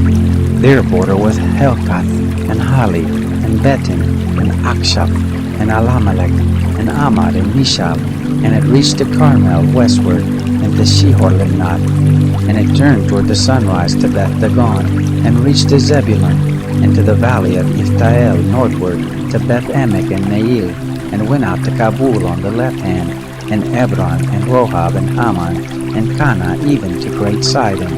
And the border turned to Ramah, and to the fortified city of Tyre, and the border turned to Hosa, and the goings out of it were by the sea of the region of Akzi. Ummah also, and Aphek, and Rehob, 22 cities with their villages. This is the inheritance of the tribe of the children of Asher, according to their families, these cities with their villages. The sixth lot came out for the children of Naphtali, even for the children of Naphtali according to their families. Their border was from Heleb, from the oak in Zaananim, and Adaminekeb, and Jabneel, to Lachum, and the goings out of it were at the Jordan. And the border turned westward to Asnot Tabor, and went out from there to Hukok, and it reached to Zebulun on the south, and reached to Asher on the west, and to Judah at the Jordan toward the sunrise. The fortified cities were Ziddim, Zer, and Hamad, Rakat, and Chinnereth, and Adama, and Ramah, and Hazor, and Kadesh, and Adriai, and En-Hazor, Iron, and Migdal-El, Horam, and Beth-Anab, and Beth-Shemesh, 19 cities with their villages. This is the inheritance of the tribe of the children of Naphtali, according to their families, the cities with their villages. The seventh lot came out for the tribe of the children of Dan, according to their families. The border of their inheritance was Zorah, and Eshtaol, and Irshemesh, and Shalabim, and Ajalon, and Ithla, and Elon, and Dimnah, and Ekron, and Eltekeh, and Gibbethon, and Balak, and Jehud, and Beneberak, and Gathrimon, and Merjakon, and Rakon, with the border over against Joppa. The border of the children of Dan went out beyond them, for the children of Dan went up and fought against Leshem, and took it, and struck it with the edge of the sword, and possessed it, and lived therein, and called Leshem Dan, after the name of Dan their father. This is the inheritance of the tribe of the children of Dan, according to their families, these cities with their villages. So they made an end of distributing the land for inheritance by the borders of it. And the children of Israel gave an inheritance to Joshua, the son of Nun, in the midst of them. According to the commandment of the Lord, they gave him the city which he asked, even Timnath-Sherah in the hill country of Ephraim. And he built the city and lived there. These are the inheritances which Eleazar the priest, and Joshua the son of Nun, and the heads of the fathers' houses of the tribes of the children of Israel, distributed for an inheritance by lot in Shiloh before the Lord, at the door of the tent of meeting. So they made an end of the dividing of the land.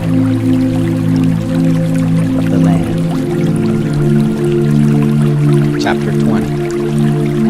The Lord spoke to Joshua, saying, Speak to the children of Israel, saying, Assign the cities of refuge, whereof I spoke to you by Moses, that the manslayer who kills any person unwittingly and unaware may flee there, and they shall be to you for a refuge from the avenger of blood. He shall flee to one of those cities, and shall stand at the entrance of the gate of the city, and declare his cause in the ears of the elders of that city. And they shall take him into the city to them, and give him a place that he may dwell among them.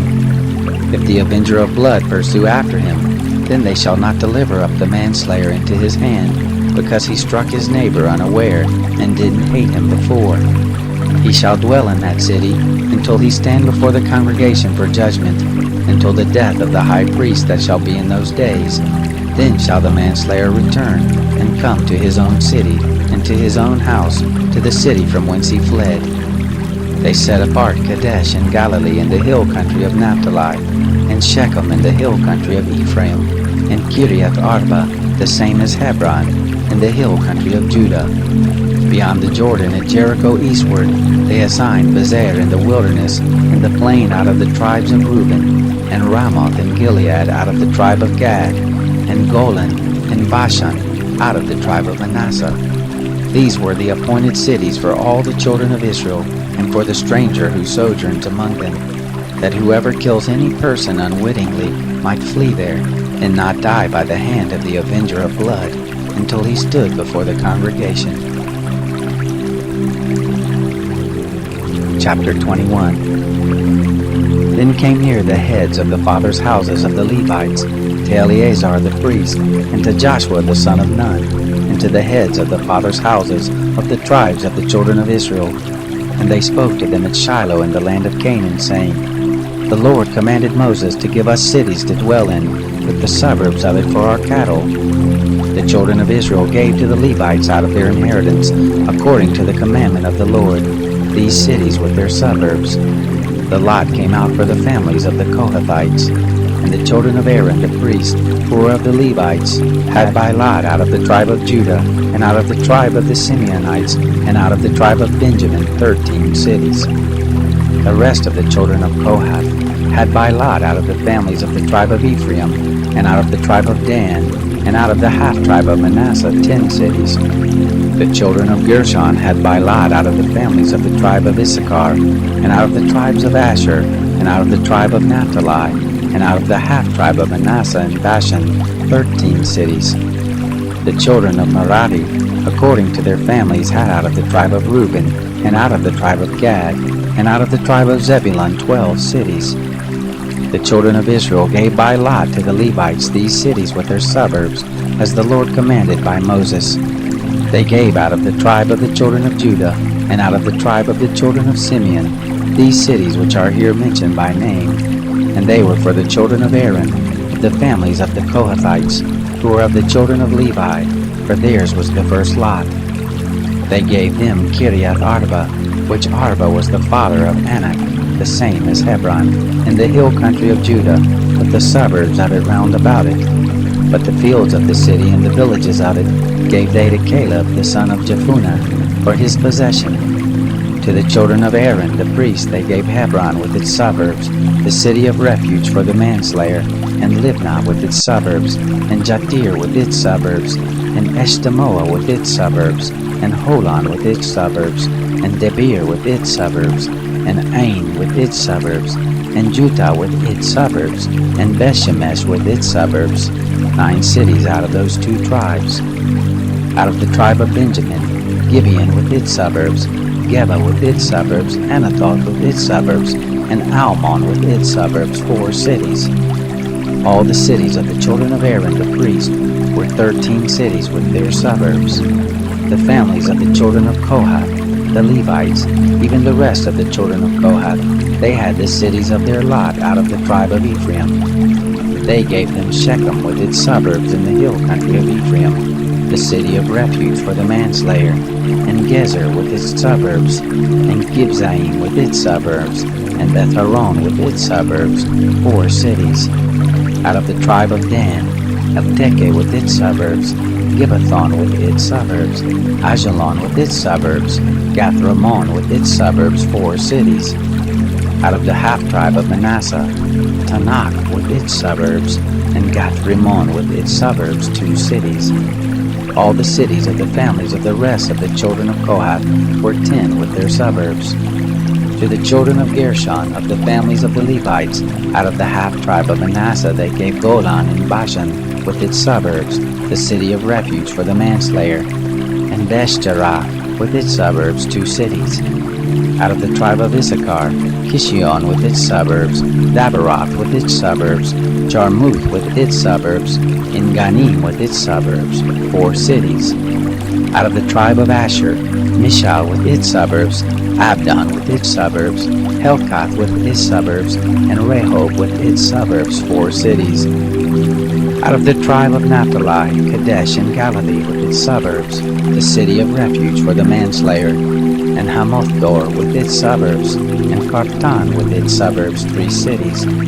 All the cities of the Gershonites according to their families were 13 cities with their suburbs. To the families of the children of Merari, the rest of the Levites out of the tribe of Zebulun, Jokneam with its suburbs, and Karta with its suburbs, Dimnah with its suburbs, Nahalal with its suburbs, 4 cities. Out of the tribe of Reuben, Bezer with its suburbs, and Jehaz with its suburbs, Kedemoth with its suburbs, and Maphath with its suburbs, 4 cities. Out of the tribe of Gad, Ramoth in Gilead with its suburbs, the city of refuge for the manslayer, and Mahanaim with its suburbs, Heshbon with its suburbs, Jazer with its suburbs, 4 cities in all. All these were the cities of the children of Merari according to their families, even the rest of the families of the Levites, and their lot was 12 cities. All the cities of the Levites in the midst of the possession of the children of Israel were 48 cities with their suburbs. These cities were every one with their suburbs round about them. Thus it was with all these cities. So the Lord gave to Israel all the land which he swore to give to their fathers, and they possessed it and lived therein. The Lord gave them rest round about, according to all that he swore to their fathers, and there stood not a man of all their enemies before them. The Lord delivered all their enemies into their hand. There failed not anything of any good thing which the Lord had spoken to the house of Israel. All came to pass. Chapter 22. Then Joshua called the Reubenites and the Gadites and the half-tribe of Manasseh and said to them, You have kept all that Moses, the servant of the Lord, commanded you, and have listened to my voice in all that I commanded you. You have not left your brothers these many days to this day, but have kept the charge of the commandment of the Lord your God. Now the Lord your God has given rest to your brothers, as he spoke to them. Therefore now turn you, and get you to your tents, to the land of your possession, which Moses the servant of the Lord gave you beyond the Jordan. Only take diligent heed to do the commandment and the law which Moses the servant of the Lord commanded you, to love the Lord your God, and to walk in all his ways, and to keep his commandments, and to cleave to him, and to serve him with all your heart and with all your soul. So Joshua blessed them, and sent them away, and they went to their tents. Now to the one half-tribe of Manasseh, Moses had given inheritance in Bashan, but to the other half gave Joshua among their brothers, beyond Jordan westward. Moreover, when Joshua sent them away to their tents, he blessed them, and spoke to them, saying, Return with much wealth to your tents, and with very much cattle, with silver, and with gold, and with brass, and with iron, and with very much clothing. Divide the spoil of your enemies with your brothers. The children of Reuben and the children of Gad and the half-tribe of Manasseh returned, and departed from the children of Israel out of Shiloh, which is in the land of Canaan, to go to the land of Gilead, to the land of their possession whereof they were possessed, according to the commandment of the Lord by Moses. When they came to the region about the Jordan, that is in the land of Canaan, the children of Reuben and the children of Gad and the half-tribe of Manasseh built there an altar by the Jordan, a great altar to look on. The children of Israel heard say, Behold, the children of Reuben and the children of Gad and the half-tribe of Manasseh have built an altar in the forefront of the land of Canaan, in the region about the Jordan on the side that pertains to the children of Israel.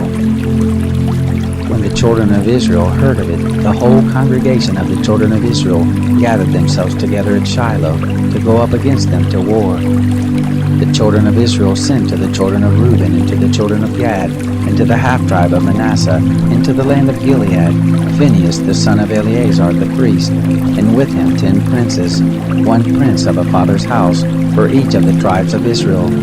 and they were every one of them head of their fathers' houses among the thousands of Israel. They came to the children of Reuben and to the children of Gad, and to the half-tribe of Manasseh, to the land of Gilead, and they spoke with them, saying, Thus says the whole congregation of the Lord, What trespass is this that you have committed against the God of Israel, to turn away this day from following the Lord, and that you have built you an altar, to rebel this day against the Lord? Is the iniquity of Peor too little for us, from which we have not cleansed ourselves to this day, although there came a plague on the congregation of the Lord, that you must turn away this day from following the Lord? And it will be, seeing you rebel today against the Lord, that tomorrow he will be angry with the whole congregation of Israel. However, if the land of your possession be unclean, then pass over to the land of the possession of the Lord, in which the Lord tents dwell, and take possession among us. But don't rebel against the Lord, nor rebel against us, in building you an altar besides the altar of the Lord our God. Didn't Achan, the son of Zerah, commit a trespass in the devoted thing, and wrath fell on all the congregation of Israel? And that man didn't perish alone in his iniquity. Then the children of Reuben, and the children of Gad, and the half-tribe of Manasseh answered, and spoke to the heads of the thousands of Israel, The mighty one, God, the Lord, the mighty one, God, the Lord, he knows, and Israel he shall know, if it be in rebellion, or if in trespass against the Lord. Don't save us this day, that we have built us an altar to turn away from following the Lord, or if to offer thereon burnt offering or meal offering, or if to offer sacrifices of peace offerings thereon, let the Lord himself require it. And if we have not rather out of carefulness done this, and of purpose, saying, In time to come your children might speak to our children, saying, What have you to do with the Lord, the God of Israel? For the Lord has made the Jordan a border between us and you children of Reuben and children of Gad. You have no portion in the Lord. So might your children make our children cease from fearing the Lord. Therefore we said, Let us now prepare to build us an altar, not for burnt offerings, nor for sacrifice, but it shall be a witness between us and you, and between our generations after us, that we may do the service of the Lord before him with our burnt offerings, and with our sacrifices, and with our peace offerings, that your children may not tell our children in time to come, You have no portion in the Lord. Therefore we said, It shall be, when they tell us, or to our generations in time to come, that we shall say, Behold the pattern of the altar of the Lord which our fathers made, not for burnt offerings nor for sacrifice, but it is a witness between us and you. Far be it from us that we should rebel against the Lord, and turn away this day from following the Lord, to build an altar for burnt offering, for meal offering, or for sacrifice, besides the altar of the Lord our God that is before his tent. When Phinehas the priest, and the princes of the congregation, even the heads of the thousands of Israel that were with him, heard the words that the children of Reuben, and that the children of Gad, and the children of Manasseh spoke, it pleased them well. Phinehas the son of Eleazar the priest said to the children of Reuben, and to the children of Gad, and to the children of Manasseh, This day we know that the Lord is in the midst of us, because you have not committed this trespass against the Lord. Now you have delivered the children of Israel out of the hand of the Lord. Phinehas, the son of Eleazar the priest, and the princes returned from the children of Reuben, and from the children of Gad, out of the land of Gilead to the land of Canaan, to the children of Israel, and brought them word again. The thing pleased the children of Israel, and the children of Israel blessed God, and spoke no more of going up against them to war, to destroy the land in which the children of Reuben and the children of Gad lived. The children of Reuben and the children of Gad called the altar Ed, for they said, It is a witness between us that the Lord is God.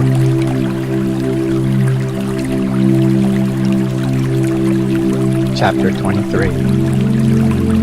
It happened after many days, when the Lord had given rest to Israel from all their enemies round about, and Joshua was old and well stricken in years, that Joshua called for all Israel, for their elders and for their heads, and for their judges and for their officers, and said to them, I am old and well stricken in years, and you have seen all that the Lord your God has done to all these nations because of you. For the Lord your God, he has fought for you. Behold, I have allotted to you these nations that remain, to to be an inheritance for your tribes, from the Jordan, with all the nations that I have cut off, even to the great sea toward the going down of the sun. The Lord your God, he will thrust them out from before you, and drive them out of your sight, and you shall possess their land as the Lord your God spoke to you. Therefore be you very courageous to keep and to do all that is written in the book of the law of Moses, that you not turn aside from it to the right hand or to the left, that you not come among these nations, these that remain among you, neither make mention of the name of their gods, nor cause to swear by them, neither serve them, nor bow yourselves down to them, but cleave to the Lord your God, as you have done to this day. For the Lord has driven out from before you great nations and strong, but as for you, no man has stood before you to this day. 1 man of you shall chase 1,000, for the Lord your God is he who fights for you, as he spoke to you. Take good heed therefore to yourselves that you love the Lord your God, or else, if you do at all, go back, and cleave to the remnant of these nations, even these who remain among you, and make marriages with them, and go into them, and they to you.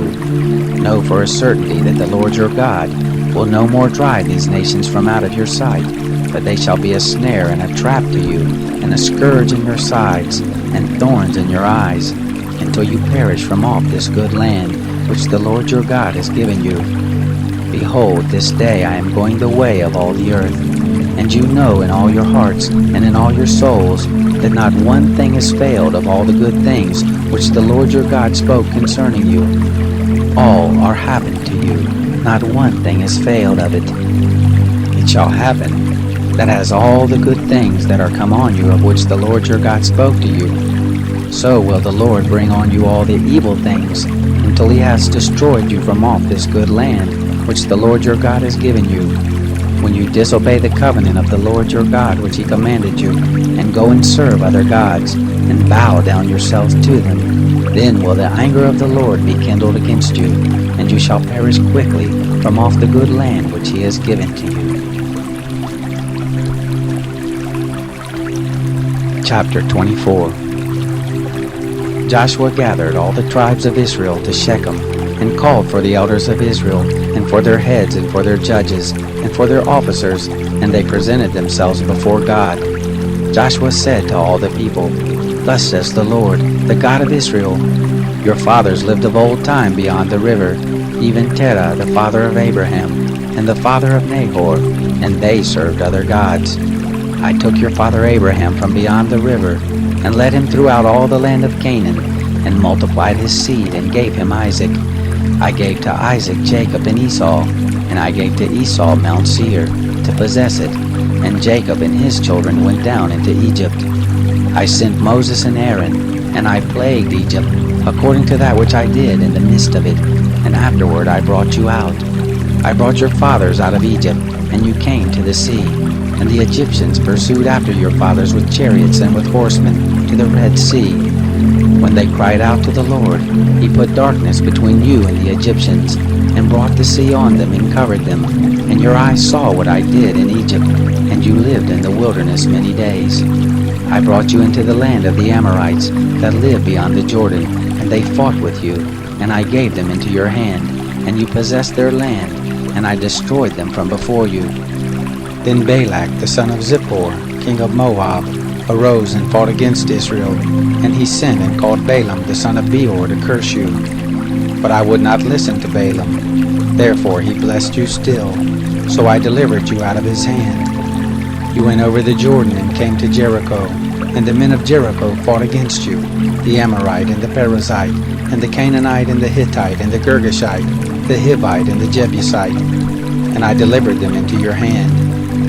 I sent the hornet before you, which drove them out from before you, even the 2 kings of the Amorites, not with your sword nor with your bow.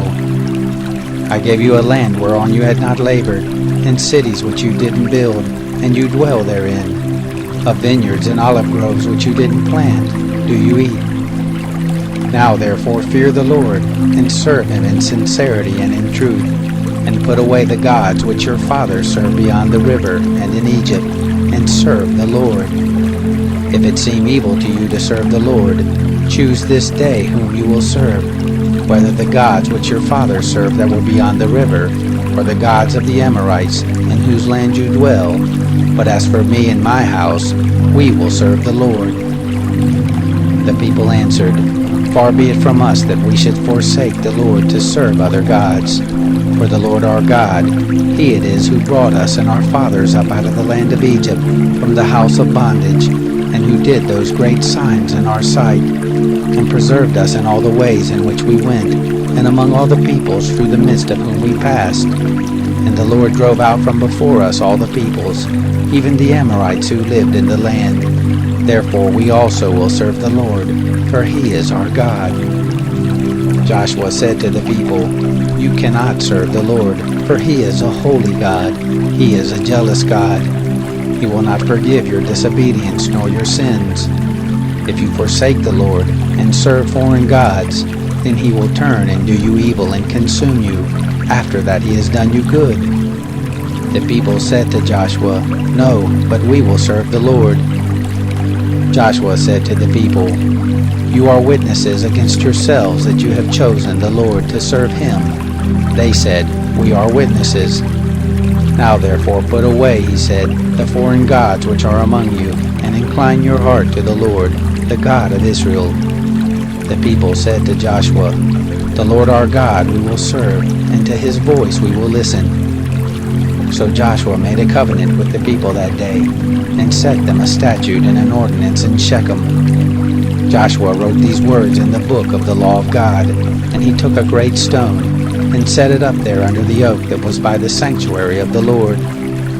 Joshua said to all the people, "Behold, this stone shall be a witness against us, for it has heard all the words of the Lord which He spoke to us. It shall be therefore a witness against you, lest you deny your God."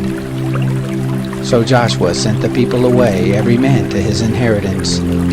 It happened after these things that Joshua the son of Nun, the servant of the Lord, died, being 110 years old.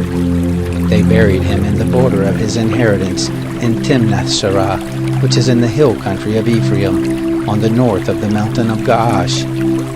Israel served the Lord all the days of Joshua, and all the days of the elders who outlived Joshua, and had known all the work of the Lord that He had worked for Israel. The bones of Joseph, which the children of Israel brought up out of Egypt, they buried in Shechem, in the parcel of ground which Jacob bought of the sons of Hamor, the father of Shechem, for 100 pieces of money. And they became the inheritance of the children of Joseph. Eleazar the son of Aaron died, and they buried him in the hill of Phinehas his son, which was given him in the hill country of Ephraim.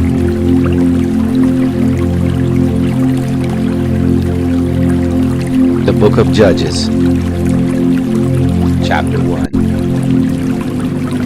It happened after the death of Joshua, the children of Israel asked of the Lord, saying, "Who shall go up for us first against the Canaanites to fight against them?" The Lord said, "Judah shall go up. Behold, I have delivered the land into his hand." Judah said to Simeon his brother, "Come up with me into my lot, that we may fight against the Canaanites, and I likewise will go with you into your lot." So Simeon went with him.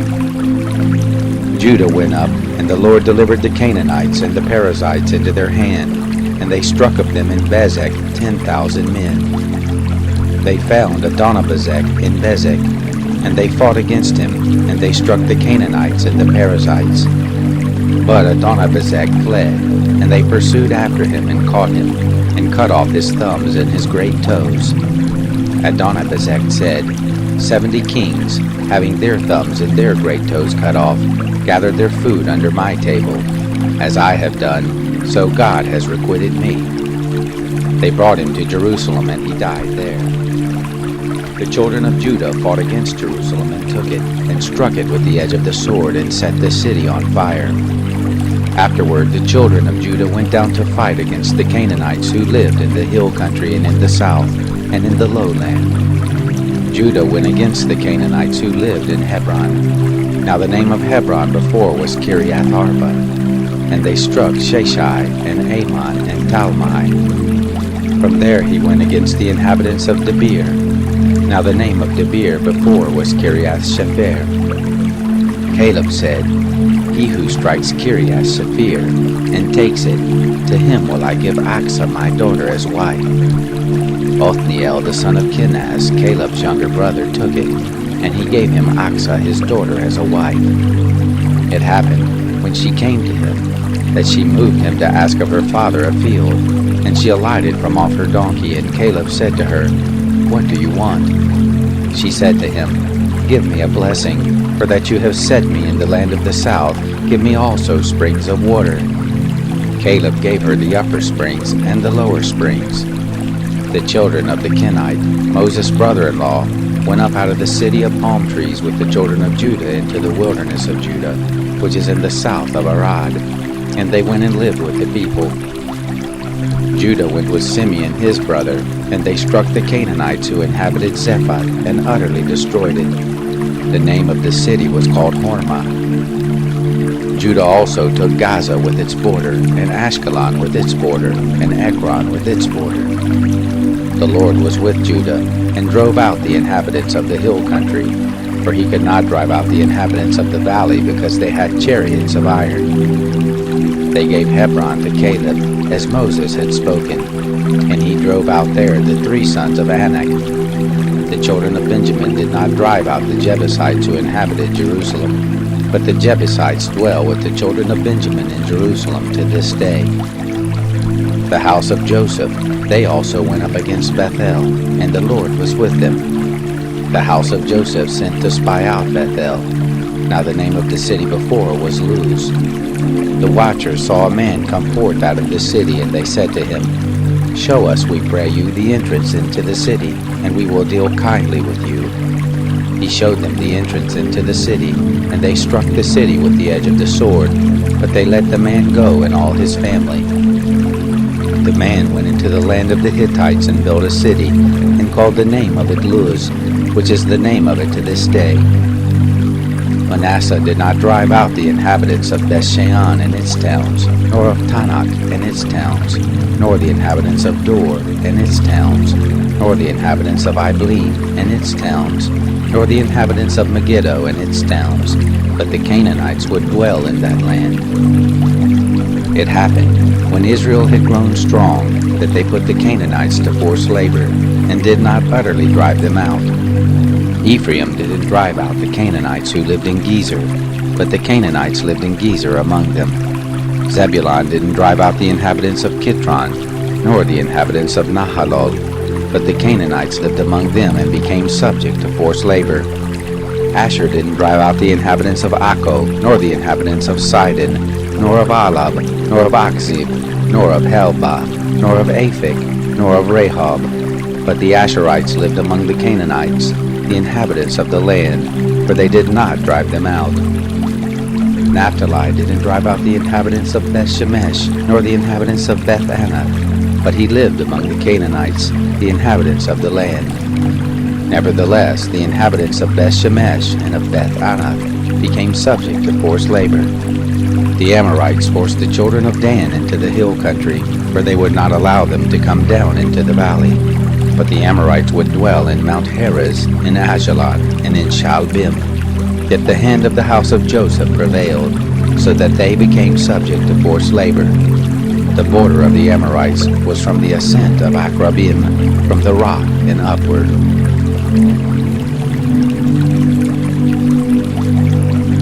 Chapter 2. The angel of the Lord came up from Gilgal to Bochum. He said, I made you to go up out of Egypt, and have brought you to the land which I swore to your fathers. And I said, I will never break my covenant with you, and you shall make no covenant with the inhabitants of this land. You shall break down their altars. But you have not listened to my voice. Why have you done this? Therefore I also said, I will not drive them out from before you, but they shall be as thorns in your sides, and their gods shall be a snare to you. It happened, when the angel of the Lord spoke these words to all the children of Israel, that the people lifted up their voice and wept. They called the name of that place Bochum, and they sacrificed there to the Lord.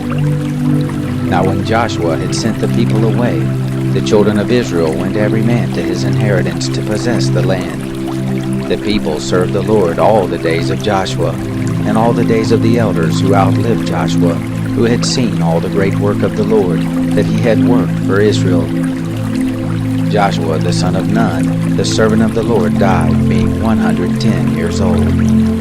They buried him in the border of his inheritance in Timnath-Heres, in the hill country of Ephraim, on the north of the mountain of Gash.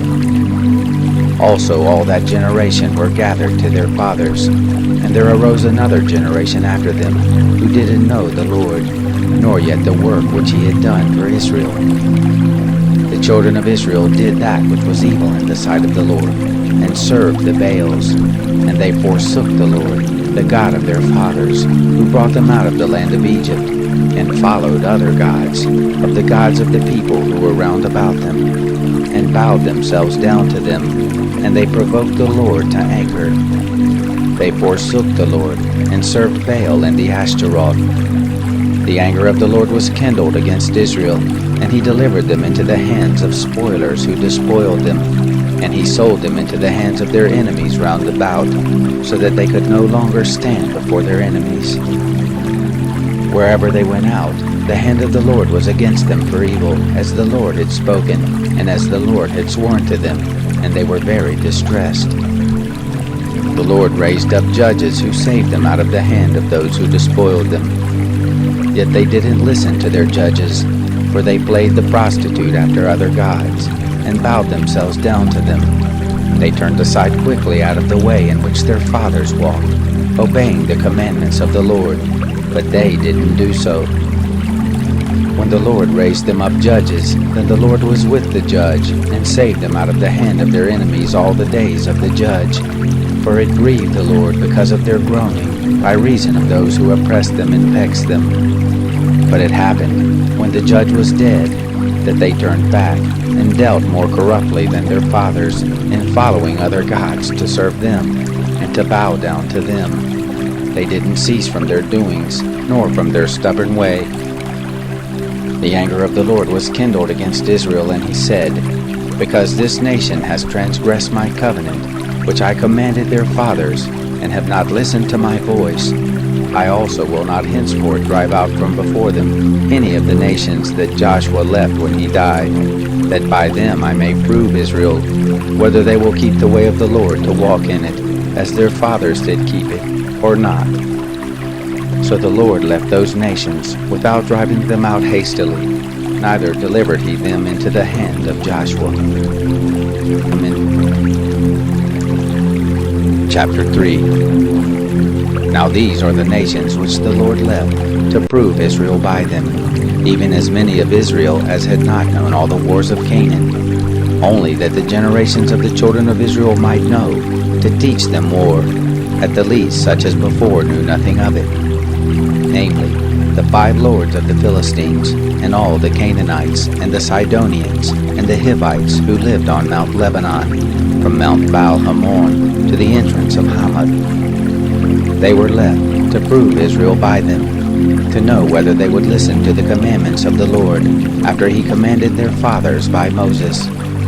The children of Israel lived among the Canaanites, the Hittites, and the Amorites, and the Perizzites, and the Hivites, and the Jebusites. And they took their daughters to be their wives, and gave their own daughters to their sons, and served their gods.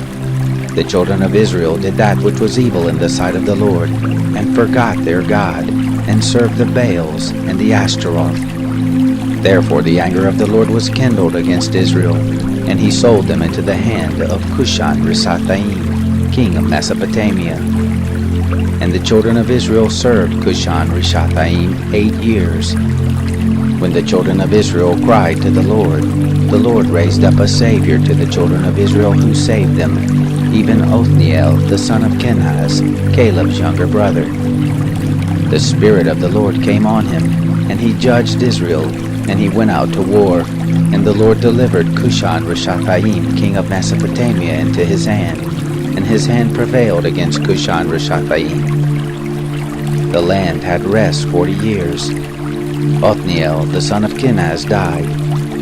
The children of Israel again did that which was evil in the sight of the Lord, and the Lord strengthened Eglon the king of Moab against Israel, because they had done that which was evil in the sight of the Lord. He gathered to him the children of Ammon and Amalek, and he went and struck Israel, and they possessed the city of palm trees. The children of Israel served Eglon, the king of Moab, 18 years. But when the children of Israel cried to the Lord raised them up a savior, Ehud, the son of Gera, the Benjamite, a left-handed man. The children of Israel sent tribute by him to Eglon, the king of Moab. Ehud made him a sword which had 2 edges, a cubit in length, and he girded it under his clothing on his right thigh. He offered the tribute to Eglon, the king of Moab. Now Eglon was a very fat man. When he made an end of offering the tribute, he sent away the people who bore the tribute. But he himself turned back from the quarries that were by Gilgal and said, I have a secret errand to you, king. He said, Keep silence. All who stood by him went out from him. Ehud came to him, and he was sitting by himself alone in the cool upper room. Ehud said, I have a message from God to you. He arose out of his seat. Ehud put forth his left hand and took the sword from his right thigh and thrust it into his body, and the shaft also went in after the blade, and the fat closed on the blade, for he didn't draw the sword out of his body, and it came out behind. Then Ehud went forth into the porch and shut the doors of the upper room on him and locked them. Now when he was gone out, his servants came, and they saw, and behold, the doors of the upper room were locked, and they said, Surely he is covering his feet in the upper chamber. They waited until they were ashamed, and behold, he didn't open the doors of the upper room. Therefore they took the key and opened them, and behold, their lord was fallen down dead on the earth. Ehud escaped while they waited, and passed beyond the quarries, and escaped to Sarah. It happened when he had come that he blew a trumpet in the hill country of Ephraim, and the children of Israel went down with him from the hill country, and he before them. He said to them, Follow after me, for the Lord has delivered your enemies, the Moabites, into your hand. They went down after him and took the fords of the Jordan against the Moabites, and didn't allow a man to pass over. They struck of Moab at that time about 10,000 men, every brave man and every man of valor, and there escaped not a man. So Moab was subdued that day under the hand of Israel. The land had rest 80 years. After him was Shamgar the son of Anath, who struck of the Philistines 600 men with an ox goad, and he also saved Israel.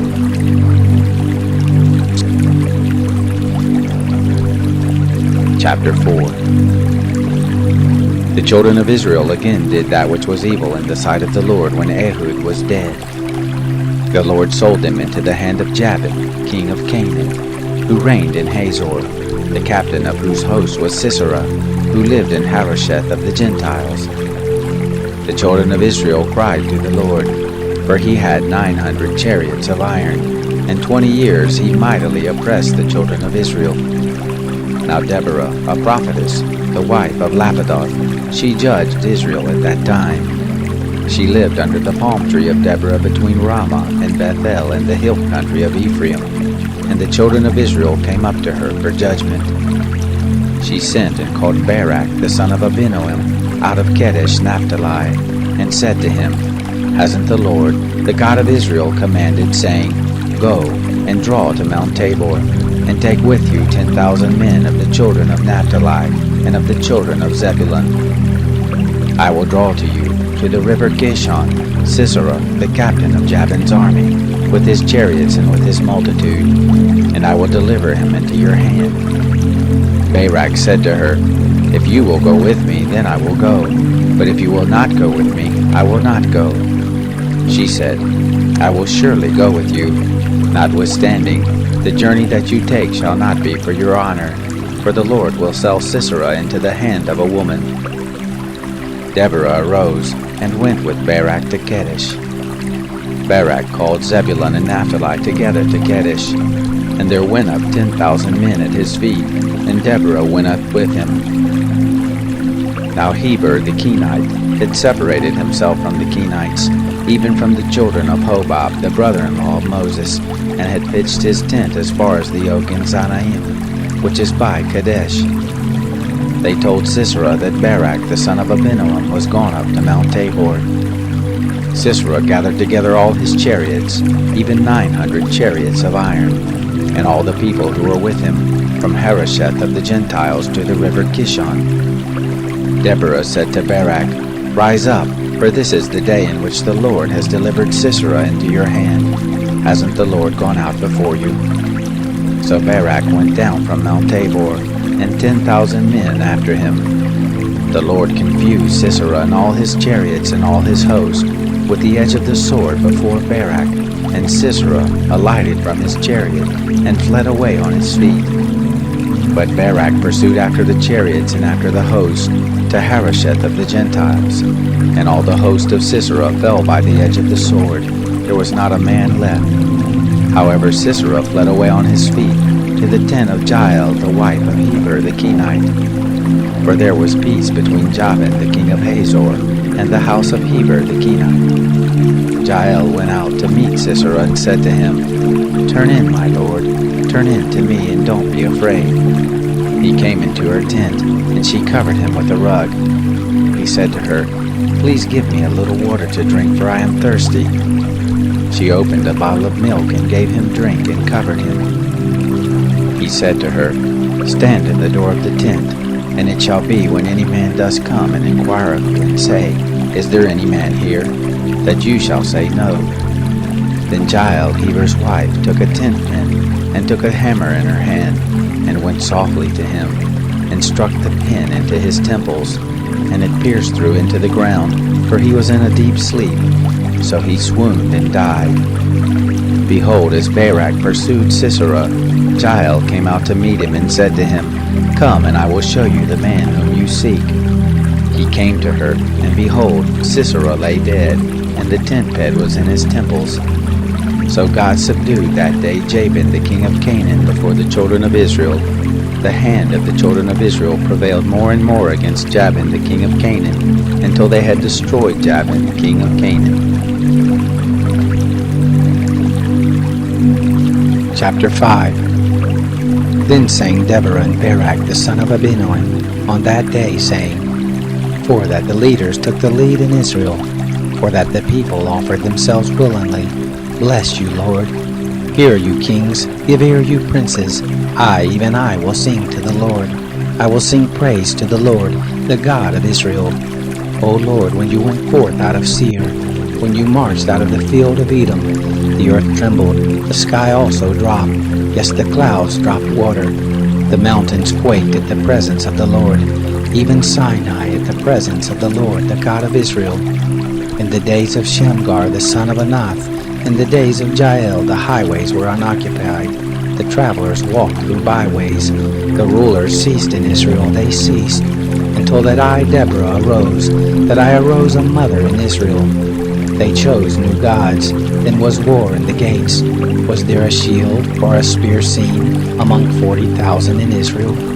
My heart is toward the governors of Israel, who offered themselves willingly among the people. Bless you, Lord. Tell of it, you who ride on white donkeys, you who sit on rich carpets, you who walk by the way. Far from the noise of archers and the places of drawing water, there shall they rehearse the righteous acts of the Lord, even the righteous acts of his rule in Israel. Then the people of the Lord went down to the gates. Awake, awake, Deborah, awake, awake, utter a song. Arise, Barak, and lead away your captives, you son of Abinoam. Then came down a remnant of the nobles and the people. The Lord came down for me against the mighty. Out of Ephraim came down they whose root is in Amalek.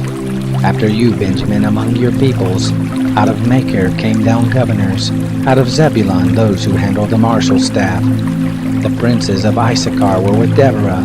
As was Issachar, so was Barak. Into the valley they rushed forth at his feet.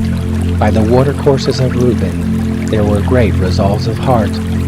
Why sat you among the sheepfolds to hear the whistling for the flocks? At the watercourses of Reuben there were great searchings of heart. Gilead abode beyond the Jordan. Dan, why did he remain in ships? Asher sat still at the haven of the sea, abode by his creeks. Zebulun was a people that jeopardized their lives to the death. Naphtali on the high places of the field. The kings came and fought. Then fought the kings of Canaan in Tanakh by the waters of Megiddo. They took no gain of money. From the sky the stars fought. From their courses they fought against Sisera. The river Kishon swept them away. That ancient river, the river Kishon. My soul march on with strength. Then did the horsehoofs stamp, by reason of the prancings of their strong ones. Curse you, Merah, said the angel of the Lord. Curse you bitterly, the inhabitants of it, because they didn't come to the help of the Lord, to the help of the Lord against the mighty. Blessed above women shall Jael be, the wife of Heber the Kenite. Blessed shall she be above women in the tent. He asked water, and she gave him milk. She brought him butter in a lordly dish. She put her hand to the tent pin, her right hand to the workman's hammer. With the hammer she struck Sisera, she struck through his head. Yes, she pierced and struck through his temples. At her feet he bowed, he lay, he fell. At her feet he bowed, he fell. Where he bowed, there he fell down dead. Through the window she looked forth and cried. The mother of Sisera cried through the lattice. Why is his chariot so long in coming? Why do the wheels of his chariots wait? Her wise ladies answered her. Yes, she returned answer to herself. Have they not found? Have they not divided the spoil? A lady, 2 ladies to every man. To Sisera a spoil of dyed garments, a spoil of dyed garments embroidered, of dyed garments embroidered on both sides, on the necks of the spoil. So let all your enemies perish, O Lord, but let those who love him be as the sun when he goes forth in his might. The land had rest 40 years. Chapter 6. The children of Israel did that which was evil in the sight of the Lord, and the Lord delivered them into the hand of Midian 7 years. The hand of Midian prevailed against Israel, and because of Midian the children of Israel made them the dens which are in the mountains, and the caves, and the strongholds. So it was, when Israel had sown, that the Midianites came up, and the Amalekites, and the children of the east, they came up against them, and they encamped against them, and destroyed the increase of the earth, until you come to Gaza, and left no sustenance in Israel, either sheep, nor ox, nor donkey.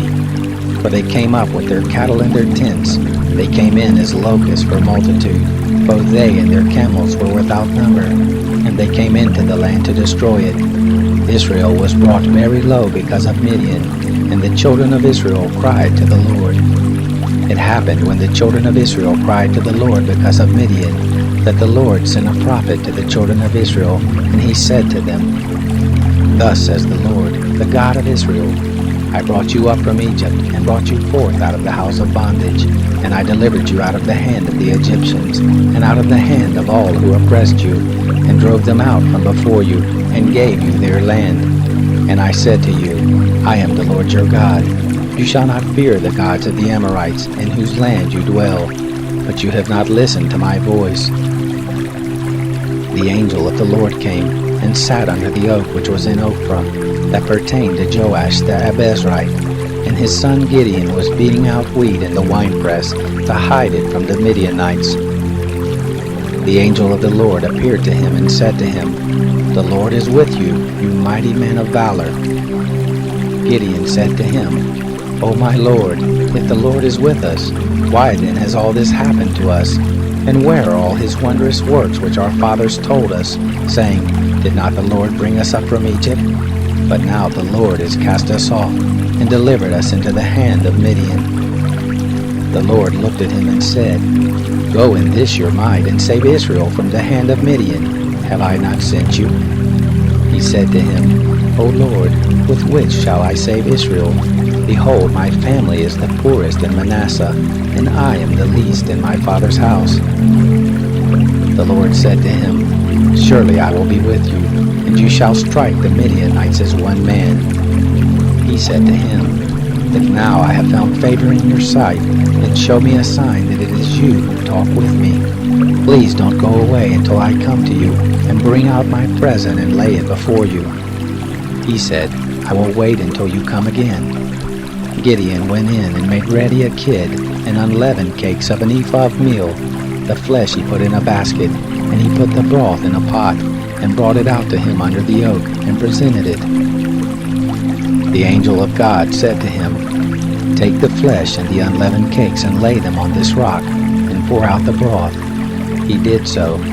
Then the angel of the Lord put forth the end of the staff that was in his hand, and touched the flesh and the unleavened cakes, and there went up a fire out of the rock, and consumed the flesh and the unleavened cakes. And the angel of the Lord departed out of his sight. Gideon saw that he was the angel of the Lord, and Gideon said, Alas, Lord God, because I have seen the angel of the Lord face to face. The Lord said to him, Peace be to you, don't be afraid, you shall not die. Then Gideon built an altar there to the Lord, and called it Yahweh Shalom. To this day it is yet in Ophrah of the Abezrites.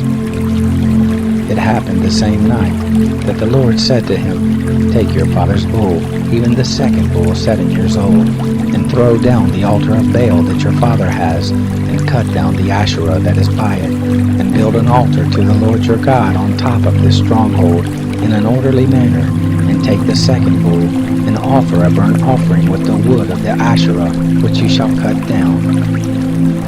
Then Gideon took 10 men of his servants, and did as the Lord had spoken to him. And it happened, because he feared his father's household and the men of the city, so that he could not do it by day, that he did it by night.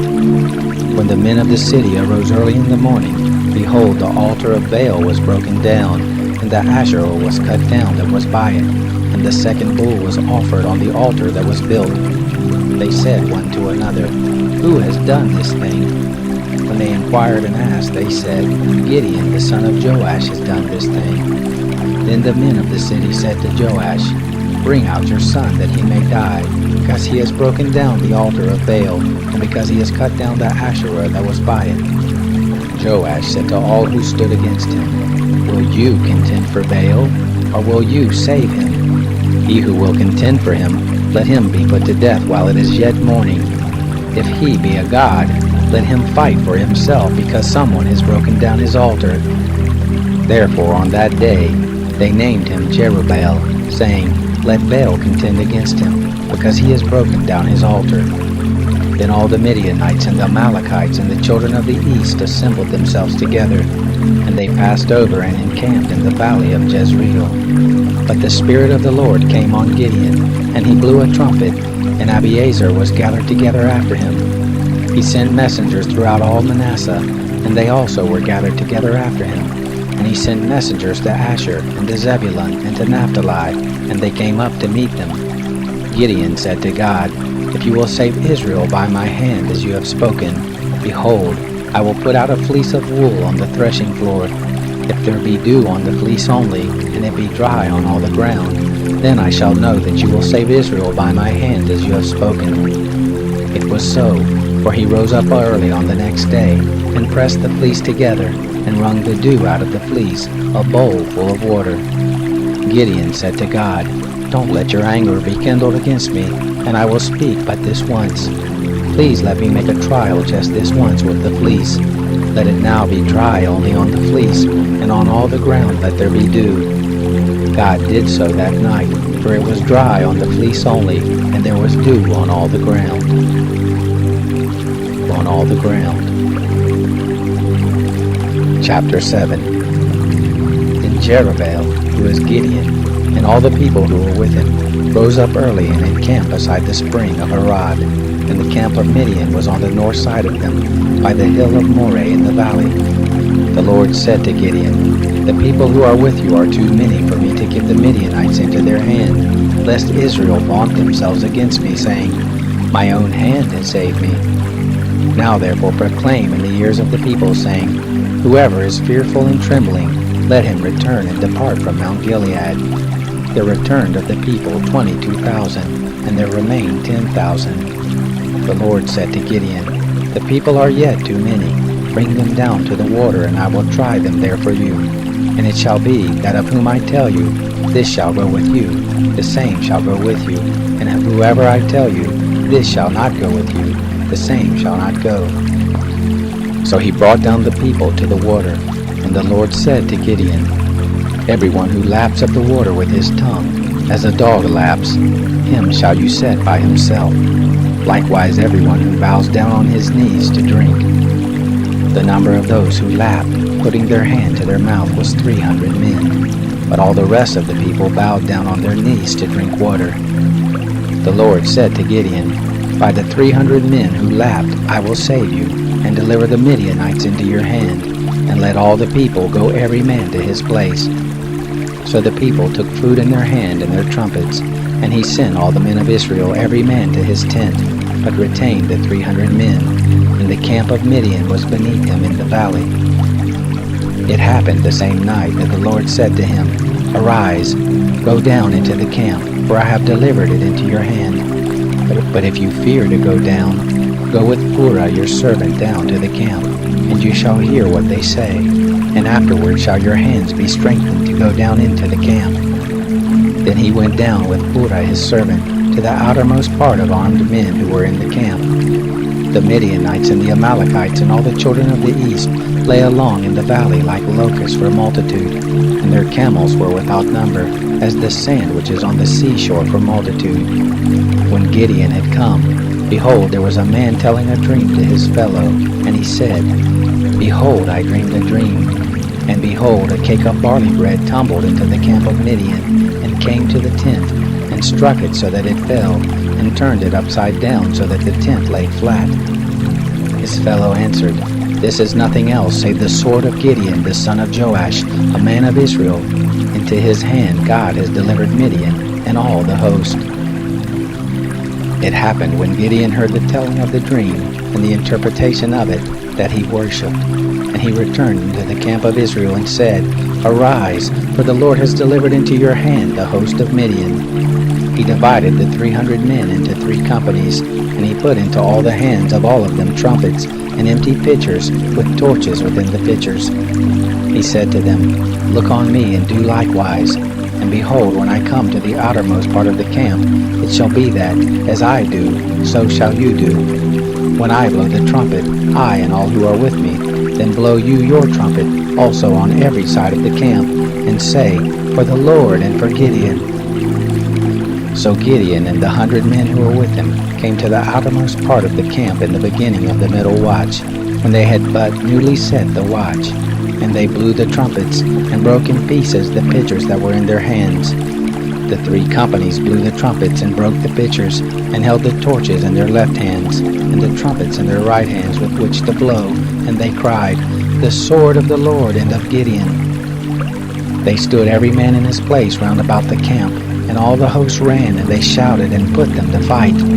They blew the 300 trumpets, and the Lord set every man's sword against his fellow, and against all the host. And the host fled as far as Beth-shittah toward Zerai, and as far as the border of Abel-Maholah by Tabbath. The men of Israel were gathered together out of Naphtali, and out of Asher, and out of all Manasseh, and pursued after Midian. Gideon sent messengers throughout all the hill country of Ephraim, saying, Come down against Midian, and take before them the waters, as far as Beth-barah, even the Jordan. So all the men of Ephraim were gathered together, and took the waters as far as Beth-barah, even the Jordan. They took the 2 princes of Midian, Oreb and Zeeb, and they killed Oreb at the rock of Oreb, and Zeeb they killed at the winepress of Zeeb, and pursued Midian, and they brought the heads of Oreb and Zeeb to Gideon beyond the Jordan.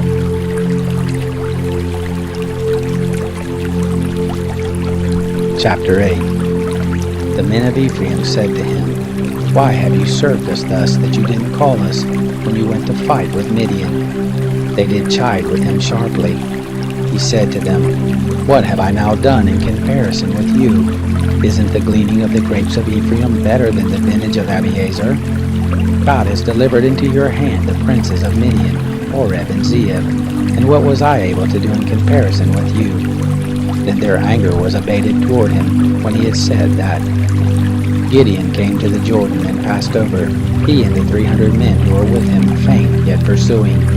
He said to the men of Succoth, Please give loaves of bread to the people who follow me, for they are faint, and I am pursuing after Zebah and Zalmunna, the kings of Midian. The princes of Succoth said, Are the hands of Zebah and Zalmunna now in your hand, that we should give bread to your army? Gideon said, Therefore, when the Lord has delivered Zebah and Zalmunna into my hand, then I will tear your flesh with the thorns of the wilderness and with briars. He went up there to Penuel, and spoke to them in the like manner. And the men of Penuel answered him as the men of Succoth had answered. He spoke also to the men of Penuel, saying, When I come again in peace, I will break down this tower. Now Zebah and Zalmunna were in Karkor, and their hosts were with them, about 15,000 men, all who were left of all the host of the children of the east, for there fell 120,000 men who drew the sword. Gideon went up by the way of those who lived in tents on the east of Nobah and Jogbehah, and struck the host, for the host was secure. Zebah and Zalmunna fled, and he pursued after them, and he took the 2 kings of Midian, Zebah and Zalmunna, and confused all the host. Gideon the son of Joash returned from the battle from the ascent of Heres. He called a young man of the men of Succoth and inquired of him, and he described for him the princes of Succoth and the elders of it, 77 men. He came to the men of Succoth and said, See, Zebah and Zalmunna, concerning whom you did taunt me, saying, Are the hands of Zebah and Zalmunna now in your hand, that we should give bread to your men who are weary? He took the elders of the city, and the thorns of the wilderness and briars, and with them he taught the men of Succoth. He broke down the tower of Penuel, and killed the men of the city. Then he said to Zebah and Zalmunna, What manner of men were they whom you killed at Tabor? They answered, As you are, so were they. Each one resembled the children of a king. He said, They were my brothers, the sons of my mother. As the Lord lives, if you had saved them alive, I would not kill you. He said to Jether his firstborn, Rise up and kill them. But the youth didn't draw his sword, for he was afraid, because he was a youth. Then Zebah and Zalmunna said, You rise up and fall on us, for as the man is, so is his strength. Gideon arose and killed Zebah and Zalmunna, and took the crescents that were on their camels' necks. Then the men of Israel said to Gideon, You rule over us, both you and your son and your son's sons also, for you have saved us out of the hand of Midian. Gideon said to them, I will not rule over you, neither shall my son rule over you. The Lord shall rule over you. Gideon said to them, I would make a request of you, that you would give me every man the earrings of his spoil. For they had golden earrings, because they were Ishmaelites. They answered, We will willingly give them. They spread a garment, and did cast in it every man the earrings of his spoil. The weight of the golden earrings that he requested was 1,700 shekels of gold, besides the crescents and the pendants, and the purple clothing that was on the kings of Midian, and besides the chains that were around their camels' necks. Gideon made an ephod of it, and put it in his city, even in Ophrah. And all Israel played the prostitute after it there, and it became a snare to Gideon and to his house. So Midian was subdued before the children of Israel, and they lifted up their heads no more. The land had rest 40 years in the days of Gideon. Jerubbaal the son of Joash went and lived in his own house. Gideon had 70 sons conceived from his body, for he had many wives. His concubine, who was in Shechem, she also bore him a son, and he named him Abimelech. Gideon the son of Joash died in a good old age, and was buried in the tomb of Joash his father, in Ophrah of the Abezrites. It happened as soon as Gideon was dead, that the children of Israel turned again, and played the prostitute after the Baals, and made Baal-berith their god. The children of Israel didn't remember the Lord their God, who had delivered them out of the hand of all their enemies on every side. Neither showed they a kindness to the house of Jerubbaal, who is Gideon, according to all the goodness which he had shown to Israel.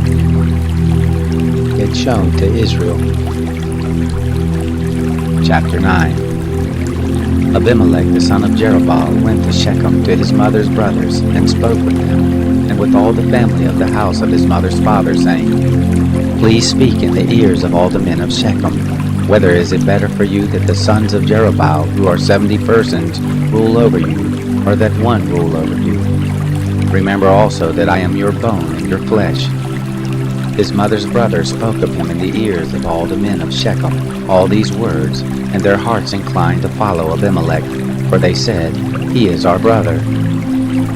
They gave him 70 pieces of silver out of the house of Baal-berith, with which Abimelech hired vain and light fellows who followed him.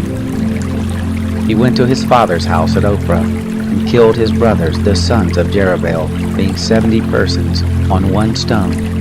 But Jotham, the youngest of Jerubbaal, was left, for he hid himself. All the men of Shechem assembled themselves together, and all the house of Milo, and went and made Abimelech king by the oak of the pillar that was in Shechem. When they told it to Jotham, he went and stood on the top of Mount Gerizim, and lifted up his voice and cried, and said to them, "Listen to me, you men of Shechem, that God may listen to you." The trees went forth one time to anoint a king over them, and they said to the olive tree, "You reign over us." But the olive tree said to them, "Should I leave my fatness, with which by me they honor God and man, and go to wade back and forth over the trees?"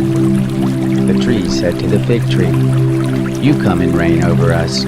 But the fig tree said to them, "Should I leave my sweetness and my good fruit, and go to wade back and forth over the trees?" The tree said to the vine, "You come and reign over us." The vine said to them, "Should I leave my new wine, which cheers God and man, and go to wade back and forth over the trees?" Then said all the trees to the bramble, "You come and reign over us." The bramble said to the trees, "If in truth you anoint me king over you, then come and take refuge in my shade, and if not, let fire come out of the bramble, and devour the cedars of Lebanon. Now therefore, if you have dealt truly and righteously, and that you have made Abimelech king, and if you have dealt well with Jerubbaal and his house, and have done to him according to the deserving of his hands, for my father fought for you, and risked his life, and delivered you out of the hand of Midian, and you are risen up against my father's house this day, and have slain his sons, 70 persons on one stone, and have made Abimelech, the son of his maidservant, king over the men of Shechem, because he is your brother.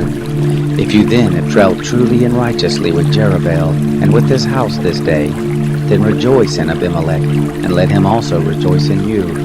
But if not, let fire come out from Abimelech, and devour the men of Shechem, and the house of Milo. And let fire come out from the men of Shechem, and from the house of Milo, and devour Abimelech. Jotham ran away and fled, and went to Beer, and lived there, for fear of Abimelech his brother. Abimelech was prince over Israel 3 years.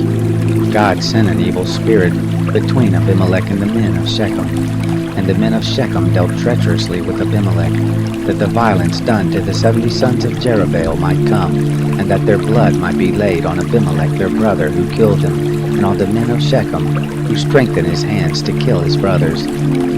The men of Shechem set liers in wait for him on the tops of the mountains, and they robbed all who came along the way by them, and it was told Abimelech.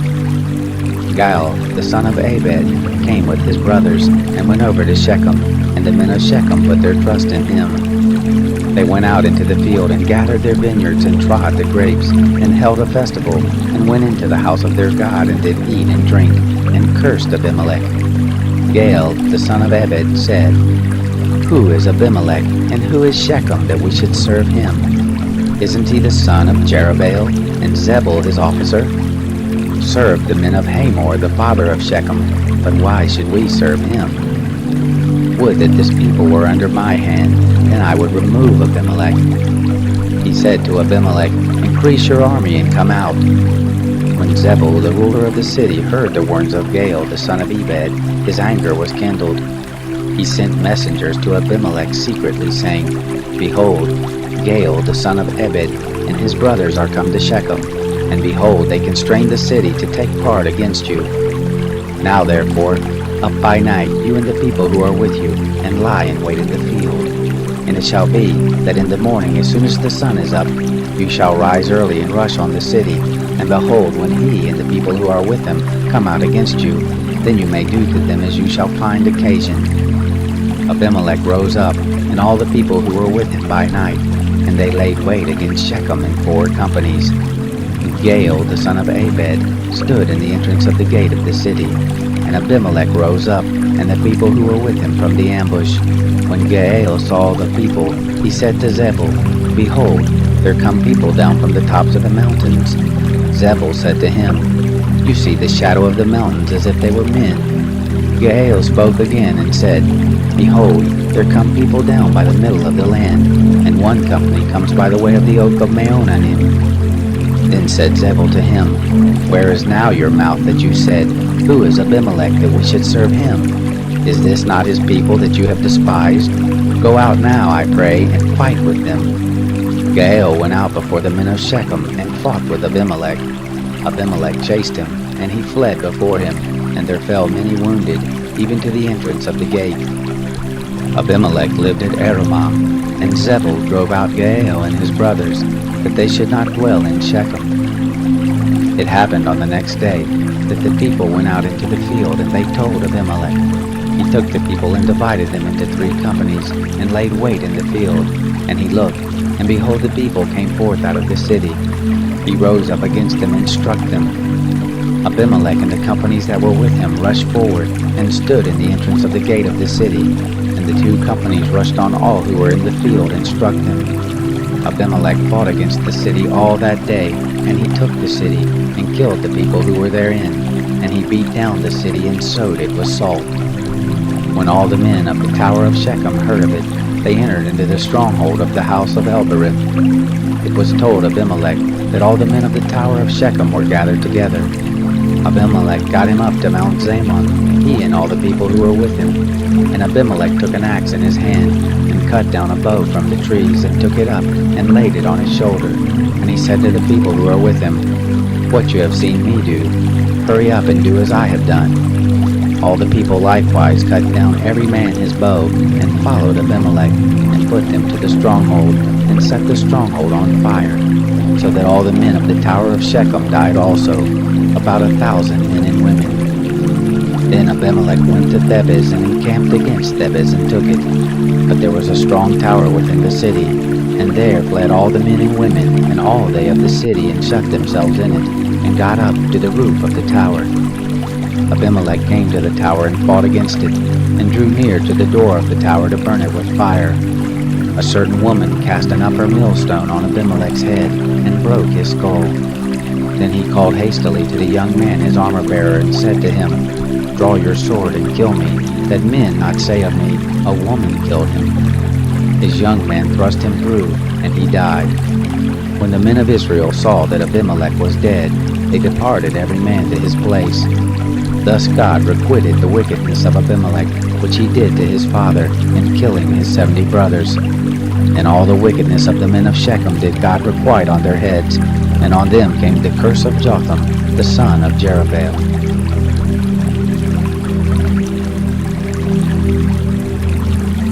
Chapter 10. After Abimelech, there arose to save Israel Tola the son of Puah, the son of Dodo, a man of Issachar, who lived in Shamir in the hill country of Ephraim. He judged Israel 23 years, and died and was buried in Shamir. After him arose Jair, the Gileadite, and he judged Israel 22 years. He had 30 sons who rode on 30 donkey colts, and they had 30 cities, which are called Havoth Jair to this day, which are in the land of Gilead. Jair died and was buried in Camon. The children of Israel again did that which was evil in the sight of the Lord, and served the Baals, and the Ashtaroth, and the gods of Syria, and the gods of Sidon, and the gods of Moab, and the gods of the children of Ammon, and the gods of the Philistines. And they forsook the Lord, and didn't serve him. The anger of the Lord was kindled against Israel, and he sold them into the hand of the Philistines, and into the hand of the children of Ammon. They vexed and oppressed the children of Israel that year. 18 years they oppressed all the children of Israel that were beyond the Jordan in the land of the Amorites, which is in Gilead. The children of Ammon passed over the Jordan, to fight also against Judah, and against Benjamin, and against the house of Ephraim, so that Israel was greatly distressed. The children of Israel cried to the Lord, saying, We have sinned against you, even because we have forsaken our God, and have served the Baals. The Lord said to the children of Israel, Didn't I save you from the Egyptians, and from the Amorites, and from the children of Ammon, and from the Philistines? The Sidonians also, and the Amalekites, and the Maonites did oppress you, and you cried to me, and I saved you out of their hand. Yet you have forsaken me, and served other gods. Therefore I will save you no more.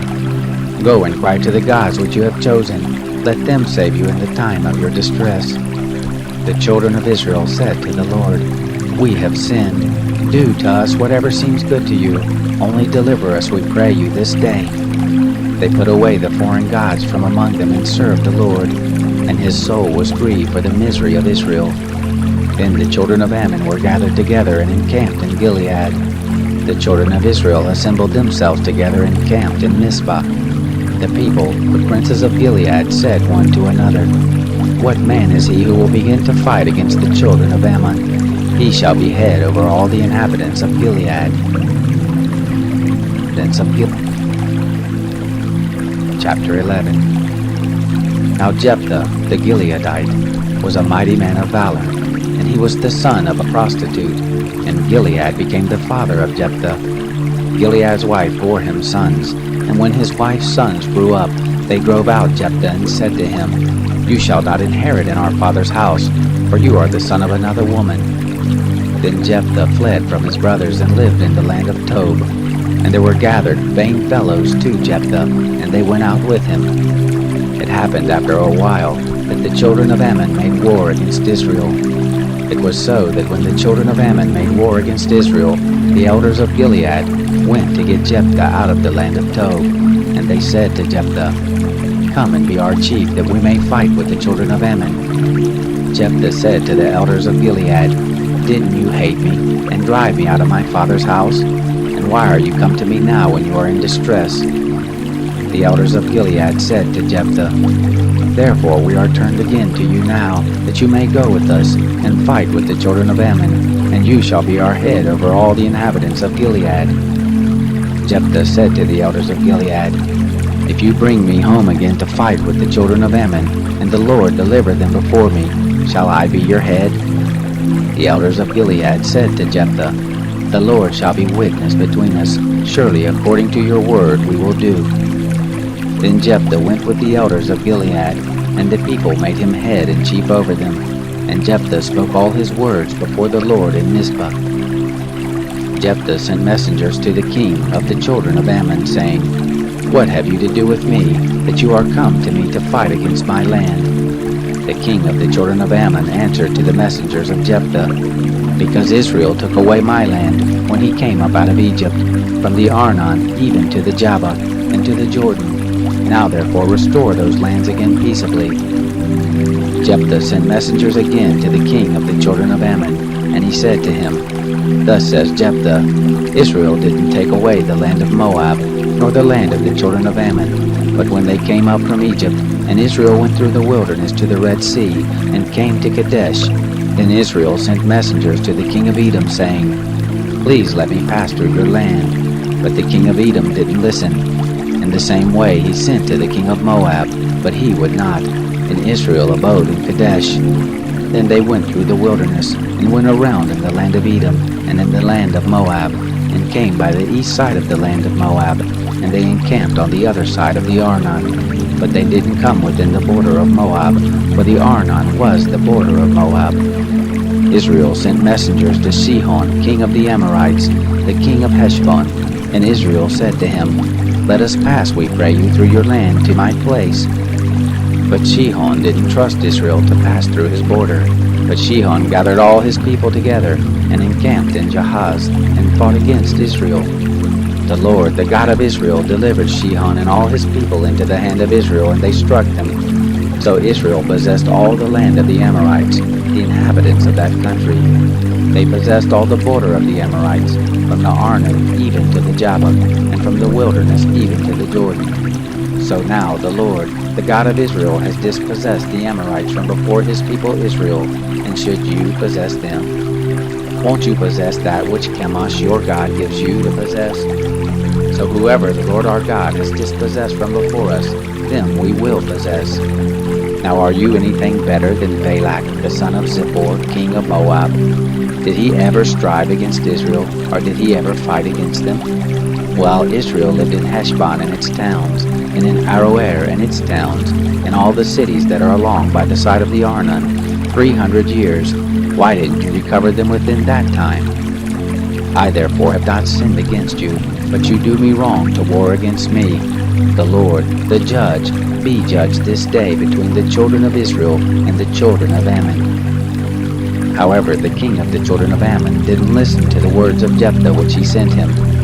Then the Spirit of the Lord came on Jephthah, and he passed over Gilead and Manasseh, and passed over Mizpah of Gilead, and from Mizpah of Gilead he passed over to the children of Ammon. Jephthah vowed a vow to the Lord, and said, If you will indeed deliver the children of Ammon into my hand, then it shall be, that whatever comes forth from the doors of my house to meet me, when I return in peace from the children of Ammon, it shall be the Lord's, and I will offer it up for a burnt offering.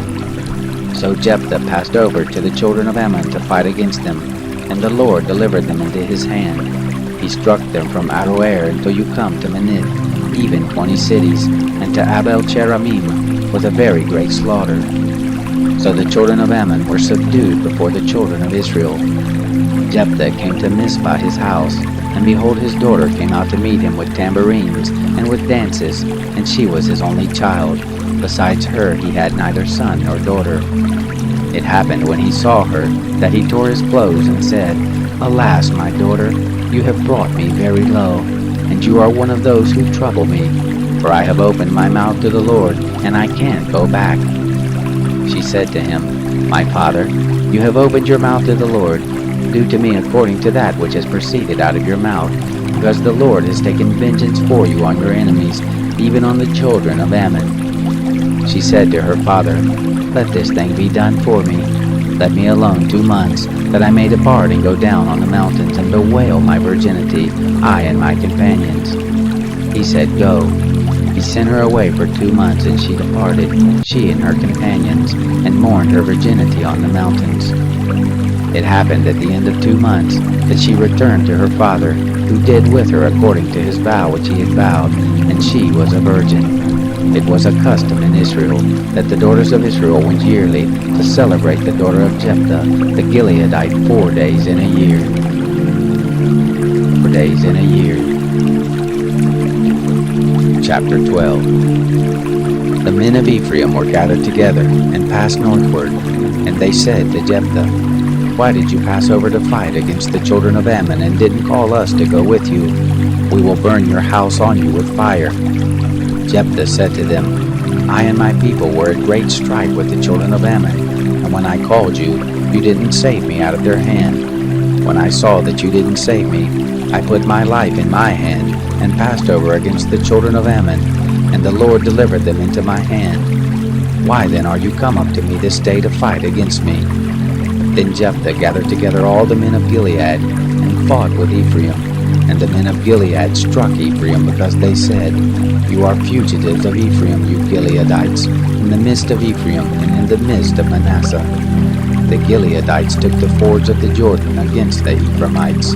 It was so, that when any of the fugitives of Ephraim said, Let me go over, the men of Gilead said to him, Are you an Ephraimite? If he said no, then they said to him, Say now Shibboleth. And he said Sibboleth, for he couldn't manage to pronounce it right. Then they laid hold on him, and killed him at the fords of the Jordan. There fell at that time of Ephraim 42,000. Jephthah judged Israel 6 years. Then Jephthah the Gileadite died, and was buried in one of the cities of Gilead. After him Ibzan of Bethlehem judged Israel. He had 30 sons, and 30 daughters he sent abroad, and 30 daughters he brought in from abroad for his sons. He judged Israel 7 years. Ibzan died and was buried at Bethlehem. After him Elon the Zebulunite judged Israel, and he judged Israel 10 years. Elon the Zebulunite died and was buried in Ajalon in the land of Zebulun. After him Abdon the son of Hillel the Pirathonite judged Israel. He had 40 sons and 30 sons who rode on 70 donkey colts, and he judged Israel 8 years. Abdon the son of Hillel the Pirathonite died, and he was buried in Pirathon, in the land of Ephraim, in the hill country of the Amalekites. Chapter 13. The children of Israel again did that which was evil in the sight of the Lord, and the Lord delivered them into the hand of the Philistines 40 years. There was a certain man of Zorah, of the family of the Danites, whose name was Manoah, and his wife was barren and didn't bear.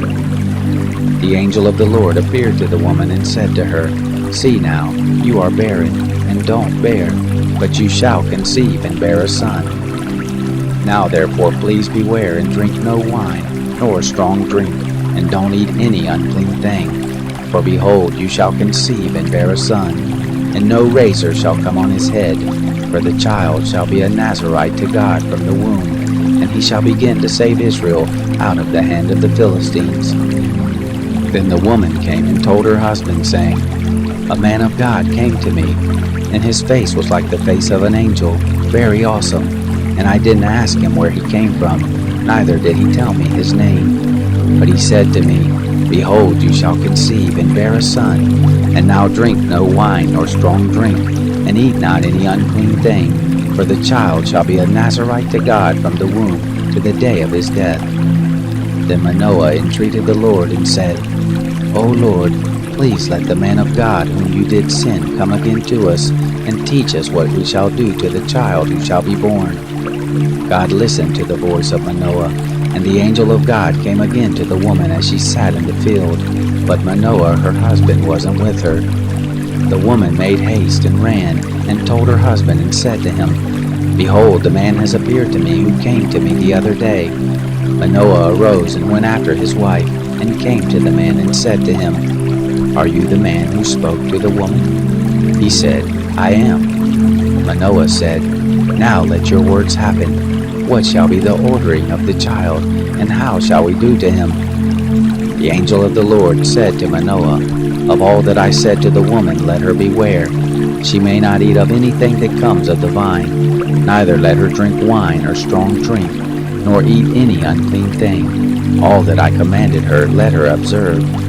Manoah said to the angel of the Lord, I pray you, let us detain you, that we may make ready a kid for you. The angel of the Lord said to Manoah, Though you detain me, I won't eat of your bread, and if you will make ready a burnt offering, you must offer it to the Lord. For Manoah didn't know that he was the angel of the Lord. Manoah said to the angel of the Lord, What is your name, that when your words happen we may honor you? The angel of the Lord said to him, Why do you ask after my name, seeing it is wonderful?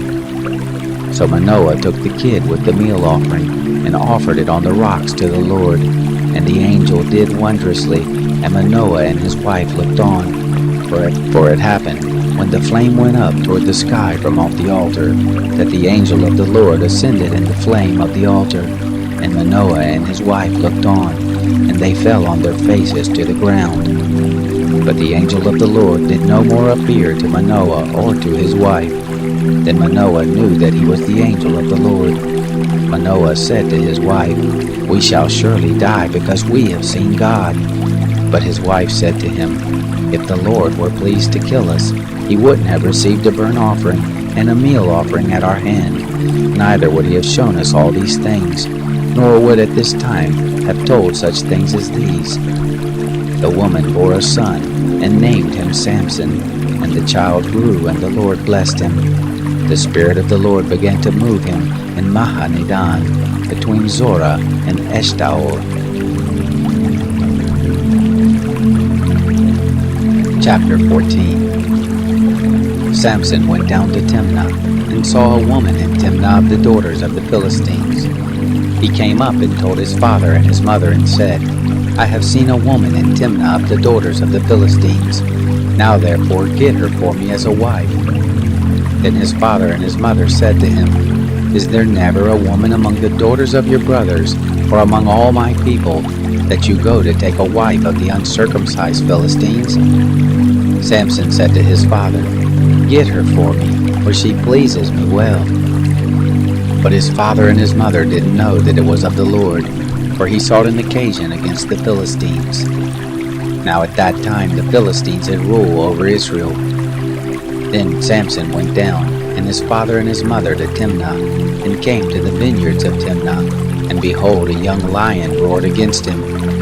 The Spirit of the Lord came mightily on him, and he tore him as he would have torn a kid, and he had nothing in his hand. But he didn't tell his father or his mother what he had done. He went down and talked with the woman, and she pleased Samson well. After a while he returned to take her, and he turned aside to see the carcass of the lion, and behold, there was a swarm of bees in the body of the lion, and honey. He took it into his hands and went on, eating as he went. And he came to his father and mother, and gave to them, and they ate. But he didn't tell them that he had taken the honey out of the body of the lion. His father went down to the woman, and Samson made there a feast, for so used the young men to do. It happened, when they saw him, that they brought 30 companions to be with him. Samson said to them, "Let me now put forth a riddle to you. If you can declare it to me within the 7 days of the feast and find it out, then I will give you 30 linen garments and 30 changes of clothing.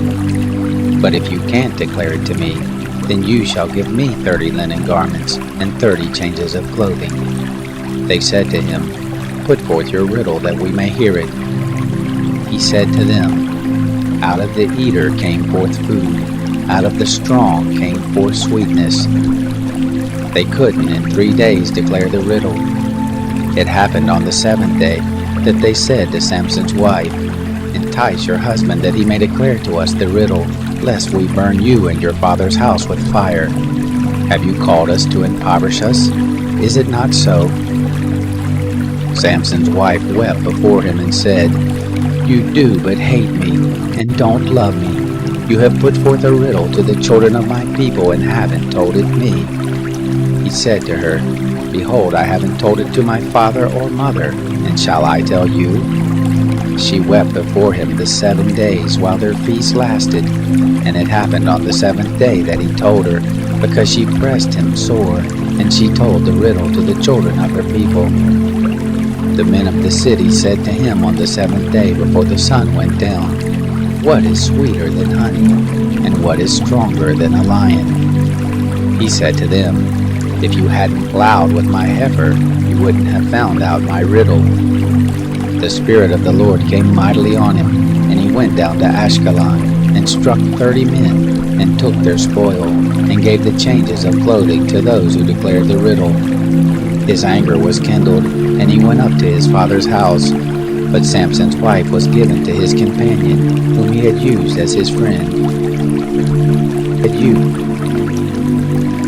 Chapter 15. But it happened after a while in the time of wheat harvest that Samson visited his wife with a kid, and he said, "I will go in to my wife into the chamber." But her father wouldn't allow him to go in. Her father said, "I most assuredly thought that you had utterly hated her, therefore I gave her to your companion. Isn't her younger sister more beautiful than she? Please take her instead." Samson said to them, "This time I shall be blameless in regard of the Philistines, when I do them a mischief." Samson went and caught 300 foxes, and took firebrands, and turned tail to tail, and put a firebrand in the midst between every 2 tails. When he had set the brands on fire, he let them go into the standing grain of the Philistines, and burn up both the shocks and the standing grain, and also the olive groves. Then the Philistines said, "Who has done this?" They said, "Samson, the son-in-law of the Timnite, because he has taken his wife, and given her to his companion." The Philistines came up, and burnt her and her father with fire. Samson said to them, "If you do after this manner, surely I will be avenged of you, and after that I will cease." He struck them hip and thigh with a great slaughter, and he went down and lived in the cleft of the rock of Edom. Then the Philistines went up and encamped in Judah, and spread themselves in Lehi. The men of Judah said, "Why are you come up against us?" They said, "To bind Samson we are come up, to do to him as he has done to us." Then 3,000 men of Judah went down to the cleft of the rock of Edom, and said to Samson, "Don't you know that the Philistines are rulers over us? What then is this that you have done to us?" He said to them, "As they did to me, so have I done to them." They said to him, "We have come down to bind you, so that we may deliver you into the hand of the Philistines." Samson said to them, "Swear to me that you will not fall on me yourselves." They spoke to him, saying, "No, but we will bind you fast and deliver you into their hand, but we will not kill you." They bound him with 2 new ropes and brought him up from the rock. When he came to Lahai, the Philistines shouted as they met him, and the Spirit of the Lord came mightily on him, and the ropes that were on his arms became as flax that was burned with fire, and his bands dropped from off his hands. He found a fresh jawbone of a donkey, and put forth his hand and took it, and struck 1,000 men with it. Samson said, "With the jawbone of a donkey, heaps on heaps, with the jawbone of a donkey I have struck 1,000 men." It happened, when he had made an end of speaking, that he cast away the jawbone out of his hand, and that place was called Ramath-lehi. He was very thirsty, and called on the Lord, and said, "You have given this great deliverance by the hand of your servant, and now I shall die for thirst, and fall into the hand of the uncircumcised." But God split the hollow place that is in Lehi, and water came out of it. When he had drunk, his spirit came again, and he revived. Therefore the name of it was called En-hakkore, which is in Lehi to this day. He judged Israel in the days of the Philistines 20 years. Chapter 16. Samson went to Gaza, and there saw a prostitute and went in to her. It was told the Gazites, saying, "Samson has come here." They surrounded him, and laid wait for him all night in the gate of the city, and they were quiet all the night, saying, "Let's wait until morning light, then we will kill him." Samson lay until midnight, and arose at midnight, and laid hold of the doors of the gate of the city and the 2 posts, and plucked them up, bar and all, and put them on his shoulders, and carried them up to the top of the mountain that is before Hebron. It came to pass afterward that he loved a woman in the valley of Sorek, whose name was Delilah. The lords of the Philistines came to her and said to her, "Entice him, and see in which his great strength lies, and by what means we may prevail against him, that we may bind him to afflict him, and we will each give you 1,100 pieces of silver." Delilah said to Samson, "Tell me, please, in which your great strength lies, and with what you might be bound to afflict you." Samson said to her, "If they bind me with 7 green cords that were never dried, then I shall become weak, and be as another man." Then the lords of the Philistines brought up to her 7 green cords which had not been dried, and she bound him with them. Now she had liers in wait abiding in the inner chamber. She said to him, "The Philistines are on you, Samson." He broke the cords as a string of tow is broken when it touches the fire, so his strength was not known. Delilah said to Samson, "Behold, you have mocked me, and told me lies. Now tell me, please, with which you might be bound." He said to her, "If they only bind me with new ropes, with which no work has been done, then I shall become weak, and be as another man." So Delilah took new ropes and bound him therewith, and said to him, "The Philistines are on you, Samson." The liers in wait were abiding in the inner chamber. He broke them off his arms like a thread.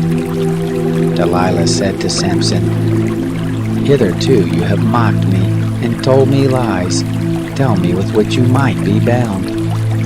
He said to her, "If you weave the 7 locks of my head with the web." So she fastened it with the pin, and said to him, "The Philistines are on you, Samson." He awakened out of his sleep, and plucked away the pin of the beam and the web. She said to him, "How can you say I love you, when your heart is not with me? You have mocked me these 3 times, and have not told me in which your great strength lies." It happened, when she pressed him daily with her words, and urged him, that his soul was vexed to death. He told her all his heart and said to her, "No razor has ever come on my head, for I have been a Nazarite to God from my mother's womb. If I am shaved, then my strength will go from me, and I will become weak and be like any other man." When Delilah saw that she had told him all his heart, she sent and called for the lords of the Philistines, saying, "Come up this once, for he has told me all his heart." Then the lords of the Philistines came up to her and brought the money in their hand. She made him sleep on her knees, and she called for a man, and shaved off the 7 locks of his head, and she began to afflict him, and his strength went from him. She said, "The Philistines are on you, Samson." He awoke out of his sleep and said, "I will go out as at other times and shake myself free." But he didn't know that the Lord had departed from him. The Philistines laid hold on him and put out his eyes, and they brought him down to Gaza and bound him with fetters of brass, and he did grind in the prison house. However, the hair of his head began to grow again after he was shaved. The lords of the Philistines gathered them together to offer a great sacrifice to Dagon their god and to rejoice, for they said, "Our God has delivered Samson our enemy into our hand."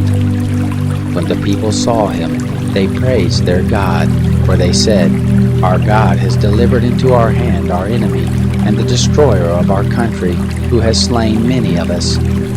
It happened, when their hearts were merry, that they said, "Call for Samson, that he may make sport for us." They called for Samson out of the prison house, and he made sport before them. They set him between the pillars. And Samson said to the boy who held him by the hand, "Allow me that I may feel the pillars whereon the house rests, that I may lean on them." Now the house was full of men and women, and all the lords of the Philistines were there. And there were on the roof about 3,000 men and women, who saw while Samson made sport. Samson called to the Lord and said, "Lord God, remember me, please, and strengthen me. Please only this once, God, that I may be at once avenged of the Philistines for my 2 eyes." Samson took hold of the 2 middle pillars on which the house rested, and leaned on them, the one with his right hand, and the other with his left.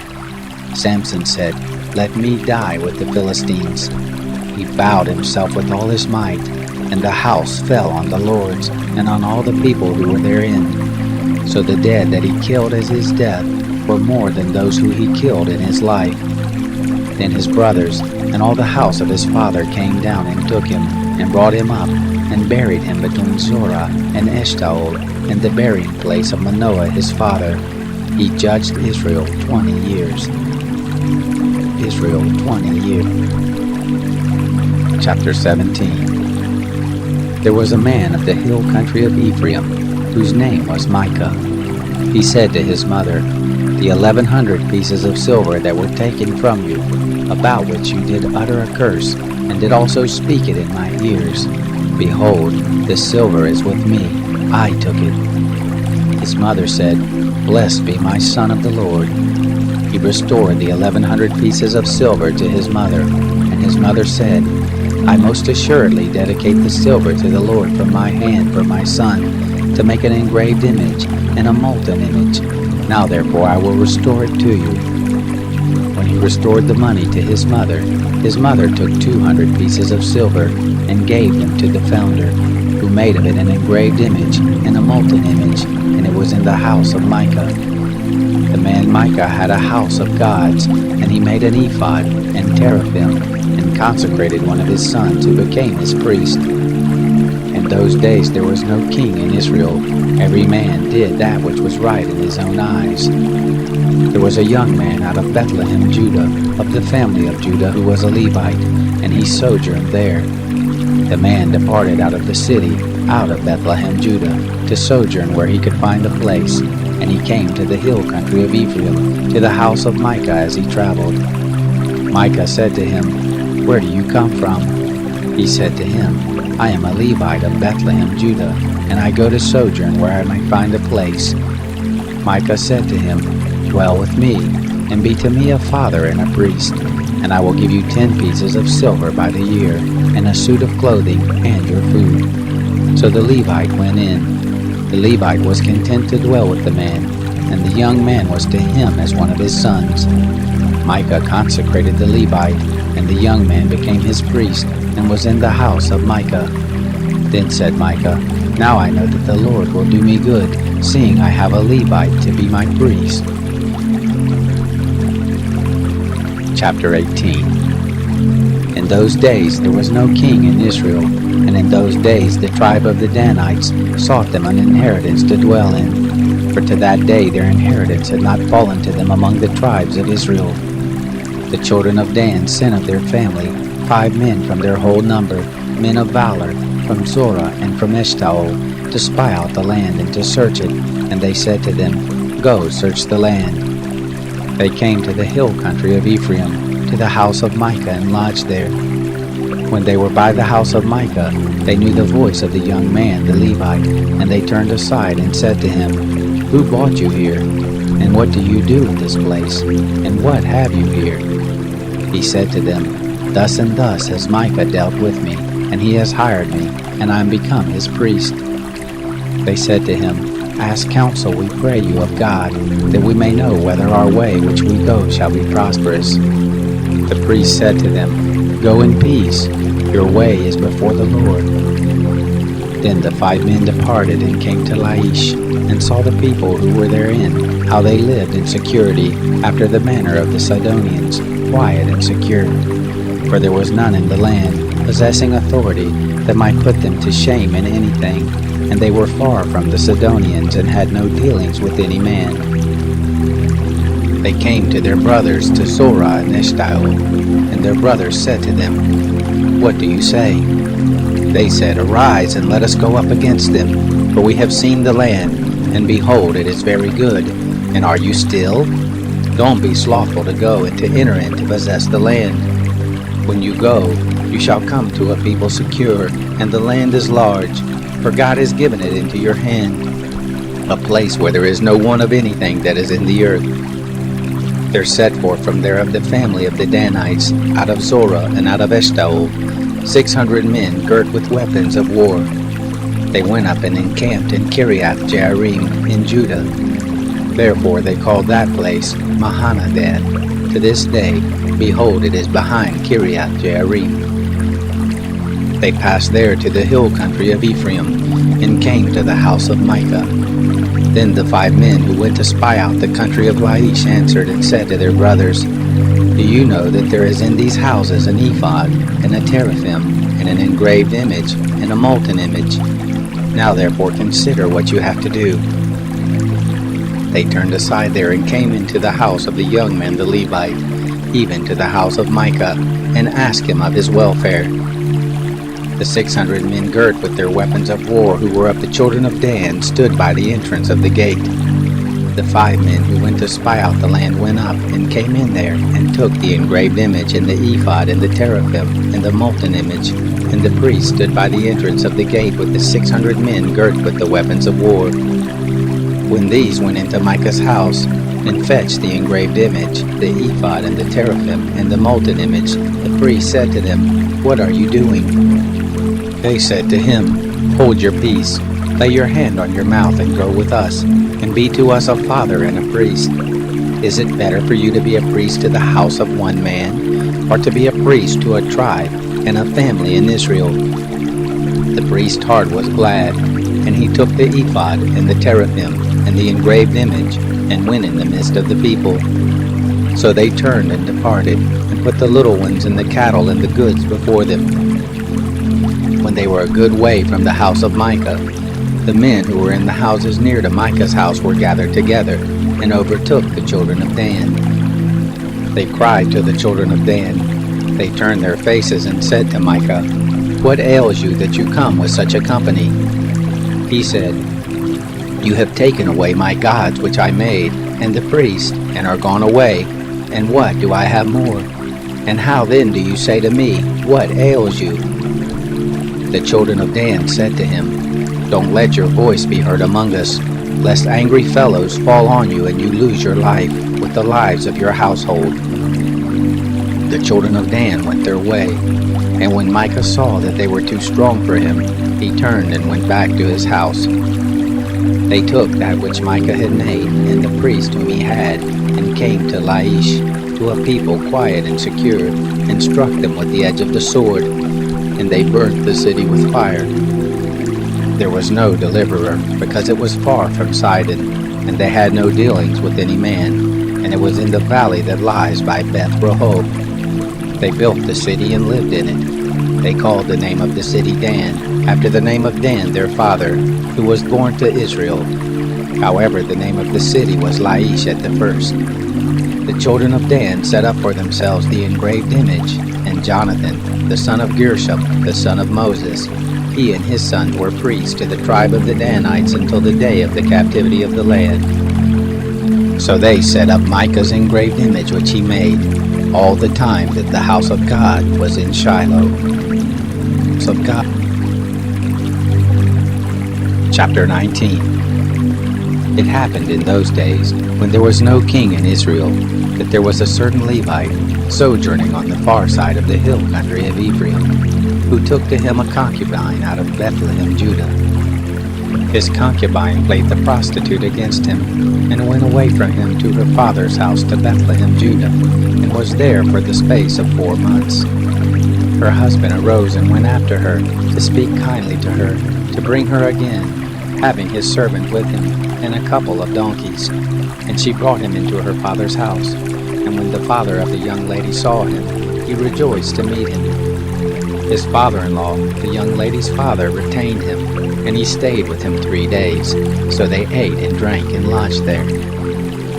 It happened on the 4th day, that they arose early in the morning, and he rose up to depart. And the young lady's father said to his son-in-law, Strengthen your heart with a morsel of bread, and afterward you shall go your way. So they sat down, and ate and drank, both of them together. And the young lady's father said to the man, Please stay all night, and let your heart be merry. The man rose up to depart, but his father-in-law urged him, and he lodged there again. He arose early in the morning on the 5th day to depart, and the young lady's father said, Please strengthen your heart and stay until the day declines. And they ate, both of them.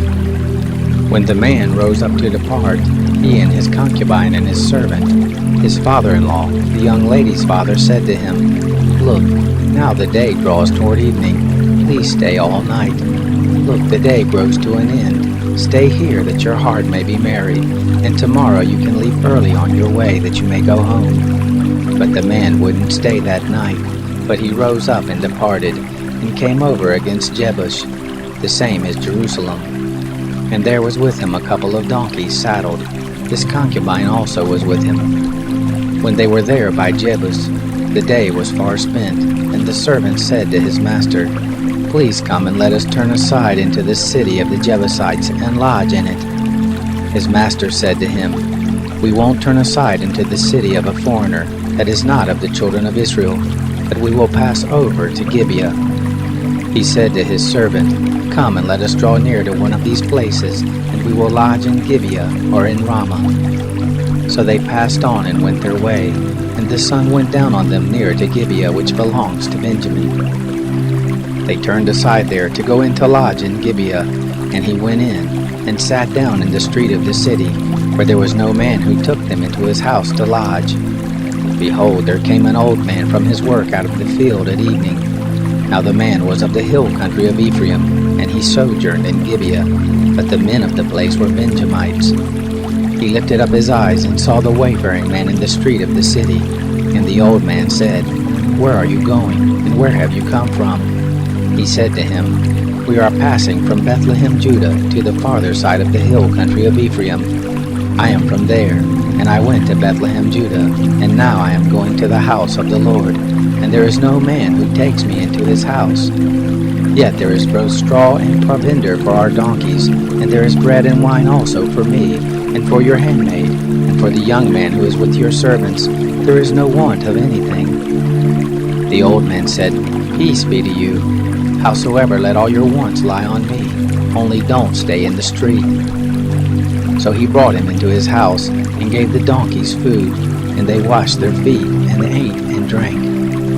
As they were making their hearts merry, behold, the men of the city, certain base fellows, beset the house round about, beating at the door. And they spoke to the master of the house, the old man, saying, Bring out the man who came into your house, that we may know him. The man, the master of the house, went out to them and said to them, No, my brothers, please don't act so wickedly, seeing that this man is come into my house. Don't do this folly. Behold, here is my daughter, a virgin, and his concubine. I will bring them out now, and you humble them, and do with them what seems good to you.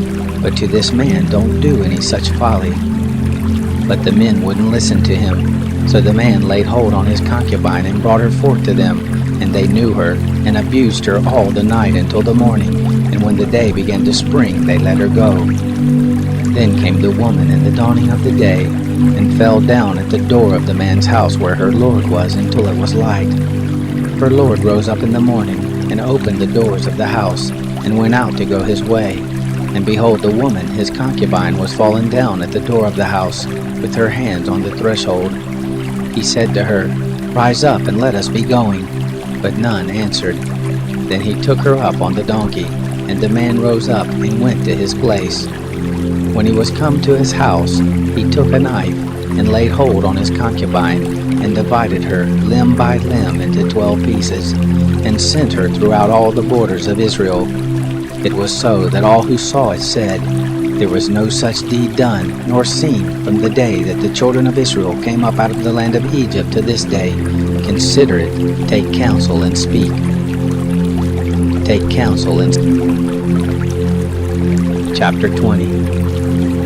Then all the children of Israel went out, and the congregation was assembled as one man, from Dan even to Beersheba, with the land of Gilead, to the Lord at Mizpah. The chiefs of all the people, even of all the tribes of Israel, presented themselves in the assembly of the people of God, 400,000 footmen who drew the sword. Now the children of Benjamin heard that the children of Israel had gone up to Mizpah. The children of Israel said, Tell us, how is this wickedness brought to pass? The Levite, the husband of the woman who was murdered, answered, I came into Gibeah that belongs to Benjamin, I and my concubine to lodge. The men of Gibeah rose against me, and beset the house round about me by night. They thought to have killed me, and my concubine they raped, and she is dead. I took my concubine and cut her in pieces, and sent her throughout all the country of the inheritance of Israel, for they have committed lewdness and folly in Israel. Behold, you children of Israel, all of you, give here your advice and counsel. All the people arose as one man, saying, We will not any of us go to his tent, neither will any of us turn to his house. But now this is the thing which we will do to Gibeah. We will go up against it by lot, and we will take 10 men of 100 throughout all the tribes of Israel, and 100 of 1,000, and 1,000 out of 10,000, to get food for the people, that they may do, when they come to Gibeah of Benjamin, according to all the folly that they have worked in Israel. So all the men of Israel were gathered against the city, knit together as one man. The tribes of Israel sent men throughout all the tribe of Benjamin, saying, What wickedness is this that has happened among you? Now therefore deliver up the men, the base fellows who are in Gibeah, that we may put them to death, and put away evil from Israel. But Benjamin would not listen to the voice of their brothers, the children of Israel. The children of Benjamin gathered themselves together out of the cities to Gibeah, to go out to battle against the children of Israel. The children of Benjamin were numbered on that day out of the cities, 26,000 men who drew the sword, besides the inhabitants of Gibeah, who were numbered 700 chosen men. Among all this people there were 700 chosen men left-handed. Everyone could sling stones at a hairbreadth and not miss. The men of Israel, besides Benjamin, were numbered 400,000 men who drew swords. All of these were men of war. The children of Israel arose and went up to Bethel, and asked counsel of God. And they said, Who shall go up for us first to battle against the children of Benjamin? The Lord said, Judah shall go up first. The children of Israel rose up in the morning and encamped against Gibeah. The men of Israel went out to battle against Benjamin, and the men of Israel set the battle in array against them at Gibeah. The children of Benjamin came forth out of Gibeah, and destroyed down to the ground of the Israelites on that day 22,000 men. The people, the men of Israel, encouraged themselves and set the battle again in array in the place where they set themselves in array the first day. The children of Israel went up and wept before the Lord until evening, and they asked of the Lord, saying, Shall I draw near to battle against the children of Benjamin my brother? The Lord said, Go up against him. The children of Israel came near against the children of Benjamin the second day. Benjamin went forth against them out of Gibeah the second day, and destroyed down to the ground of the children of Israel again 18,000 men. All these drew the sword. Then all the children of Israel and all the people went up and came to Bethel and wept, and sat there before the Lord, and fasted that day until evening, and they offered burnt offerings and peace offerings before the Lord. The children of Israel asked of the Lord, for the ark of the covenant of God was there in those days, and Phinehas, the son of Eleazar, the son of Aaron, stood before it in those days, saying, Shall I yet again go out to battle against the children of Benjamin my brother, or shall I cease? The Lord said, Go up, for tomorrow I will deliver him into your hand. Israel set liers in wait against Gibeah round about. The children of Israel went up against the children of Benjamin on the third day, and set themselves in array against Gibeah as at other times. The children of Benjamin went out against the people, and were drawn away from the city, and they began to strike and kill of the people as at other times in the highways, of which one goes up to Bethel, and the other to Gibeah, in the field, about 30 men of Israel. The children of Benjamin said, They are struck down before us as at the first. But the children of Israel said, Let us flee and draw them away from the city to the highways. All the men of Israel rose up out of their place, and set themselves in array at Baal Tamar. And the liers in wait of Israel broke forth out of their place, even out of Mare Geba. There came over against Gibeah 10,000 chosen men out of all Israel, and the battle was sore, but they didn't know that evil was close on them. The Lord struck Benjamin before Israel, and the children of Israel destroyed of Benjamin that day 25,100 men. All these drew the sword. So the children of Benjamin saw that they were struck, for the men of Israel gave place to Benjamin, because they trusted to the liers in wait whom they had set against Gibeah. The liers in wait hurried and rushed on Gibeah, and the liers in wait drew themselves along, and struck all the city with the edge of the sword. Now the appointed sign between the men of Israel and the liers in wait was that they should make a great cloud of smoke rise up out of the city. The men of Israel turned in the battle, and Benjamin began to strike and kill of the men of Israel about 30 persons, for they said, Surely they are struck down before us as in the first battle. But when the cloud began to rise up out of the city in a pillar of smoke, the Benjamites looked behind them, and behold, the whole of the city went up in smoke to the sky. The men of Israel turned, and the men of Benjamin were dismayed, for they saw that evil had come on them. Therefore they turned their backs before the men of Israel to the way of the wilderness, but the battle followed hard after them, and those who came out of the cities destroyed them in the midst of it. They enclosed the Benjamites round about and chased them, and trod them down at their resting place, as far as over against Gibeah toward the sunrise. There fell of Benjamin 18,000 men. All these were men of valor. They turned and fled toward the wilderness to the rock of Rimmon. And they gleaned of them in the highways 5,000 men, and followed after them to get them, and struck of them 2,000 men. So that all who fell that day of Benjamin were 25,000 men who drew the sword. All these were men of valor. But 600 men turned and fled toward the wilderness to the rock of Rimmon, and abode in the rock of Rimmon 4 months. The men of Israel turned again on the children of Benjamin, and struck them with the edge of the sword, both the entire city and the cattle, and all that they found. Moreover, all the cities which they found they set on fire. They set on fire. Chapter 21. Now the men of Israel had sworn in Mizpah, saying, There shall not any of us give his daughter to Benjamin as a wife. The people came to Bethel and sat there until evening before God, and lifted up their voices and wept. They said, O Lord, the God of Israel, why has this happened in Israel, that there should be today one tribe lacking in Israel? It happened on the next day that the people rose early and built there an altar, and offered burnt offerings and peace offerings. The children of Israel said, "Who is there among all the tribes of Israel who didn't come up in the assembly of the Lord?" For they had made a great oath concerning him who didn't come up to the Lord to Mizpah, saying, "He shall surely be put to death." The children of Israel grieved for Benjamin their brother, and said, "There is one tribe cut off from Israel this day. What shall we do for wives for those who remain, seeing we have sworn by the Lord that we will not give them of our daughters for wives?" They said, "What one is there of the tribes of Israel who didn't come up to the Lord to Mizpah?" Behold, there came none to the camp from Jabesh Gilead to the assembly. For when the people were numbered, behold, there were none of the inhabitants of Jabesh Gilead there.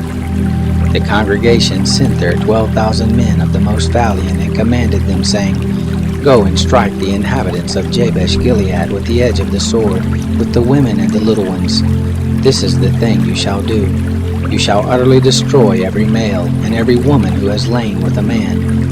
They found among the inhabitants of Jabesh Gilead 400 young virgins, who had not known man by lying with him, and they brought them to the camp to Shiloh, which is in the land of Canaan.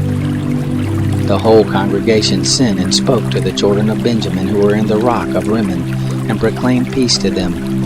Benjamin returned at that time, and they gave them the women whom they had saved alive of the women of Jabesh Gilead, yet so they weren't enough for them. The people grieved for Benjamin, because that the Lord had made a breach in the tribes of Israel. Then the elders of the congregation said, "What will we do for wives for those who remain, seeing the women are destroyed out of Benjamin?" They said, "There must be an inheritance for those who are escaped of Benjamin, that a tribe not be blotted out from Israel. However, we may not give them wives of our daughters, for the children of Israel had sworn, saying, 'Cursed be he who gives a wife to Benjamin.'" They said, "Behold, there is a feast of the Lord from year to year in Shiloh, which is on the north of Bethel, on the east side of the highway that goes up from Bethel to Shechem, and on the south of Labonah." They commanded the children of Benjamin, saying, "Go and lie in wait in the vineyards, and see, and look if the daughters of Shiloh come out to dance in the dances. Then you come out of the vineyards, and catch you every man his wife of the daughters of Shiloh, and go to the land of Benjamin. It shall be when their fathers or their brothers come to complain to us, that we will say to them, 'Grant them graciously to us, because we didn't take for each man his wife in battle. Neither did you give them to them, else you would now be guilty.' The children of Benjamin did so, and took them wives according to their number of those who danced, whom they carried off, and they went and returned to their inheritance, and built the cities and lived in them. The children of Israel departed there at that time, every man to his tribe and to his family, and they went out from there every man to his inheritance. In those days there was no king in Israel. Every man did that which was right in his own eyes.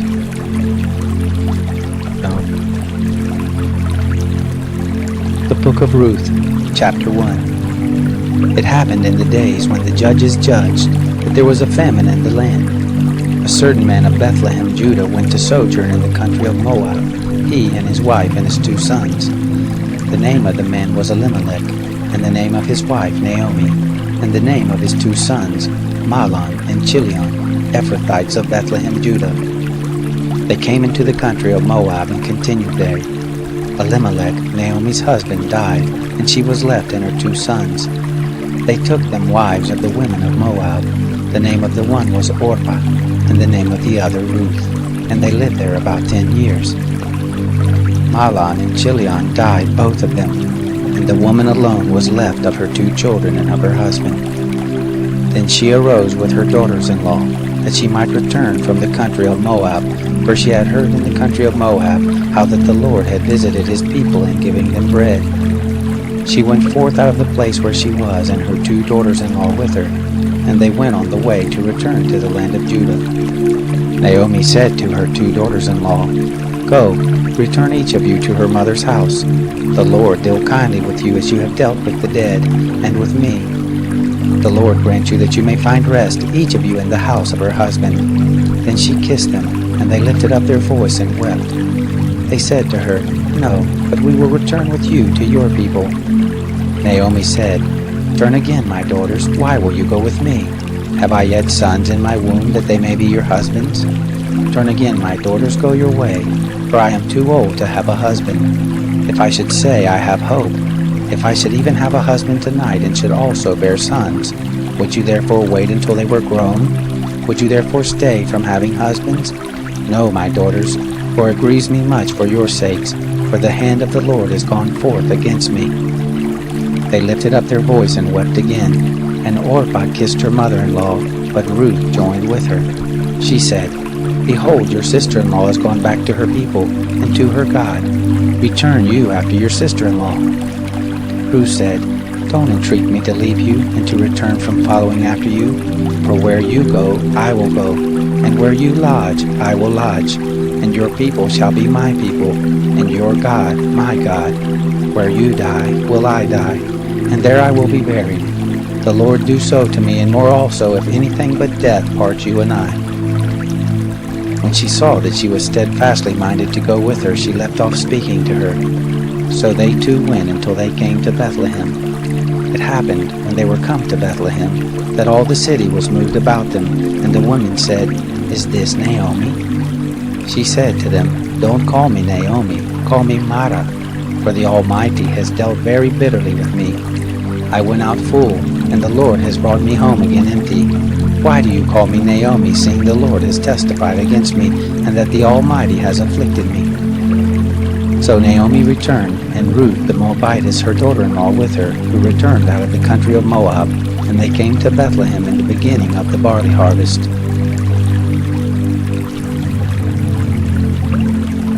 Chapter 2. Naomi had a kinsman of her husband's, a mighty man of wealth of the family of Elimelech, and his name was Boaz. Ruth the Moabitess said to Naomi, "Let me now go to the field and glean among the ears of grain after him in whose sight I shall find favor." She said to her, "Go, my daughter." She went and came and gleaned in the field after the reapers, and she happened to come to the portion of the field belonging to Boaz, who was of the family of Elimelech. Behold, Boaz came from Bethlehem and said to the reapers, "The Lord be with you." They answered him, "The Lord bless you." Then said Boaz to his servant who was set over the reapers, "Whose young lady is this?" The servant who was set over the reapers answered, "It is the Moabite lady who came back with Naomi out of the country of Moab." She said, "Please let me glean and gather after the reapers among the sheaves." So she came and has continued even from the morning until now, except that she stayed a little in the house. Then said Boaz to Ruth, "Don't you hear, my daughter? Don't go to glean in another field, neither pass from here, but abide here fast by my maidens. Let your eyes be on the field that they reap, and go after them. Haven't I charged the young men that they shall not touch you? And when you are thirsty, go to the vessels, and drink of that which the young men have drawn." Then she fell on her face and bowed herself to the ground and said to him, "Why have I found favor in your sight, that you should take knowledge of me, seeing I am a foreigner?" Boaz answered her, "It has fully been shown me all that you have done to your mother-in-law since the death of your husband, and how you have left your father and your mother and the land of your birth, and have come to a people that you didn't know before. The Lord will recompense your work, and a full reward will be given you of the Lord, the God of Israel, under whose wings you are come to take refuge." Then she said, "Let me find favor in your sight, my lord, because you have comforted me, and because you have spoken kindly to your handmaid, though I am not as one of your handmaidens." At mealtime Boaz said to her, "Come here and eat of the bread, and dip your morsel in the vinegar." She sat beside the reapers, and they passed her parched grain, and she ate and was satisfied. When she was risen up again to glean, Boaz commanded his young men, saying, "Let her glean even among the sheaves, and don't reproach her. Also pull out some for her from the bundles and leave it, and let her glean, and don't rebuke her." So she gleaned in the field until evening, and she beat out that which she had gleaned, and it was about an ephah of barley. She took it up and went into the city, and her mother-in-law saw what she had gleaned, and she brought forth and gave to her that which she had left after she was satisfied. Her mother-in-law said to her, "Where have you gleaned today, and where have you worked? Blessed be he who did take knowledge of you." She had shown her mother-in-law with whom she had worked and said, "The man's name with whom I work today is Boaz." Naomi said to her daughter-in-law, "Blessed be he of the Lord who has not left off his kindness to the living and to the dead." Naomi said to her, "The man is a close relative to us, one of our near kinsmen." Ruth the Moabitess said, "Yes, he said to me, 'You shall keep close by my young men until they have ended all my harvest.'" Naomi said to Ruth, her daughter-in-law, "It is good, my daughter, that you go out with his maidens, and that they not let you go into any other field." So she kept close by the maidens of Boaz to glean to the end of the barley harvest and of wheat harvest, and she lived with her mother-in-law. Chapter 3. Naomi, her mother-in-law, said to her, "My daughter, shall I not seek rest for you, that it may be well with you? Now isn't Boaz our kinsman, with whose maidens you were? Behold, he winnows barley tonight in the threshing floor. Wash yourself, therefore, and anoint yourself, and put your clothing on, and go down to the threshing floor, but don't make yourself known to the man until he has finished eating and drinking. It shall be, when he lies down, that you shall mark the place where he shall lie, and you shall go in, and uncover his feet, and lay down, and he will tell you what you shall do." She said to her, "All that you say I will do." She went down to the threshing floor and did according to all that her mother-in-law told her. When Boaz had eaten and drunk, and his heart was merry, he went to lie down at the end of the heap of grain, and she came softly, and uncovered his feet, and laid herself down. It happened at midnight that the man was afraid, and turned himself, and behold, a woman lay at his feet. He said, "Who are you?" She answered, "I am Ruth, your handmaid. Spread therefore your skirt over your handmaid, for you are a near kinsman." He said, "Blessed are you by the Lord, my daughter. You have shown more kindness in the latter end than at the beginning, inasmuch as you didn't follow the young men, whether poor or rich. Now, my daughter, don't be afraid. I will do to you all that you say, for all the city of my people does know that you are a worthy woman. Now it is true that I am a near kinsman. However, there is a kinsman nearer than I. Stay this night, and it shall be in the morning that if he will perform to you the part of a kinsman, well, let him do the kinsman's part. But if he will not do the part of a kinsman to you, then I will do the part of a kinsman to you, as the Lord lives. Lie down now until the morning." She lay at his feet until the morning. She rose up before one could discern another, for he said, "Let it not be known that the woman came to the threshing floor." He said, "Bring the mantle that is on you and hold it." And she held it.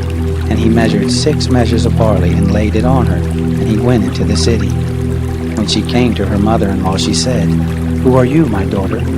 She told her all that the man had done to her. She said, "These 6 measures of barley he gave me, for he said, 'Don't go empty to your mother-in-law.'"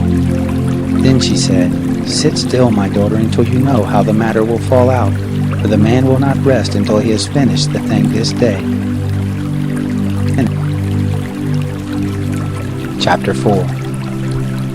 Now Boaz went up to the gate, and sat down there, and behold, the near kinsman of whom Boaz spoke came by, to whom he said, "Oh, such a one, turn aside, sit down here." He turned aside and sat down. He took 10 men of the elders of the city and said, "Sit down here," and they sat down. He said to the near kinsman, "Naomi, who has come back out of the country of Moab, is selling the parcel of land which was our brother Elimelech's. I thought to disclose it to you, saying, 'Buy it before those who sit here and before the elders of my people.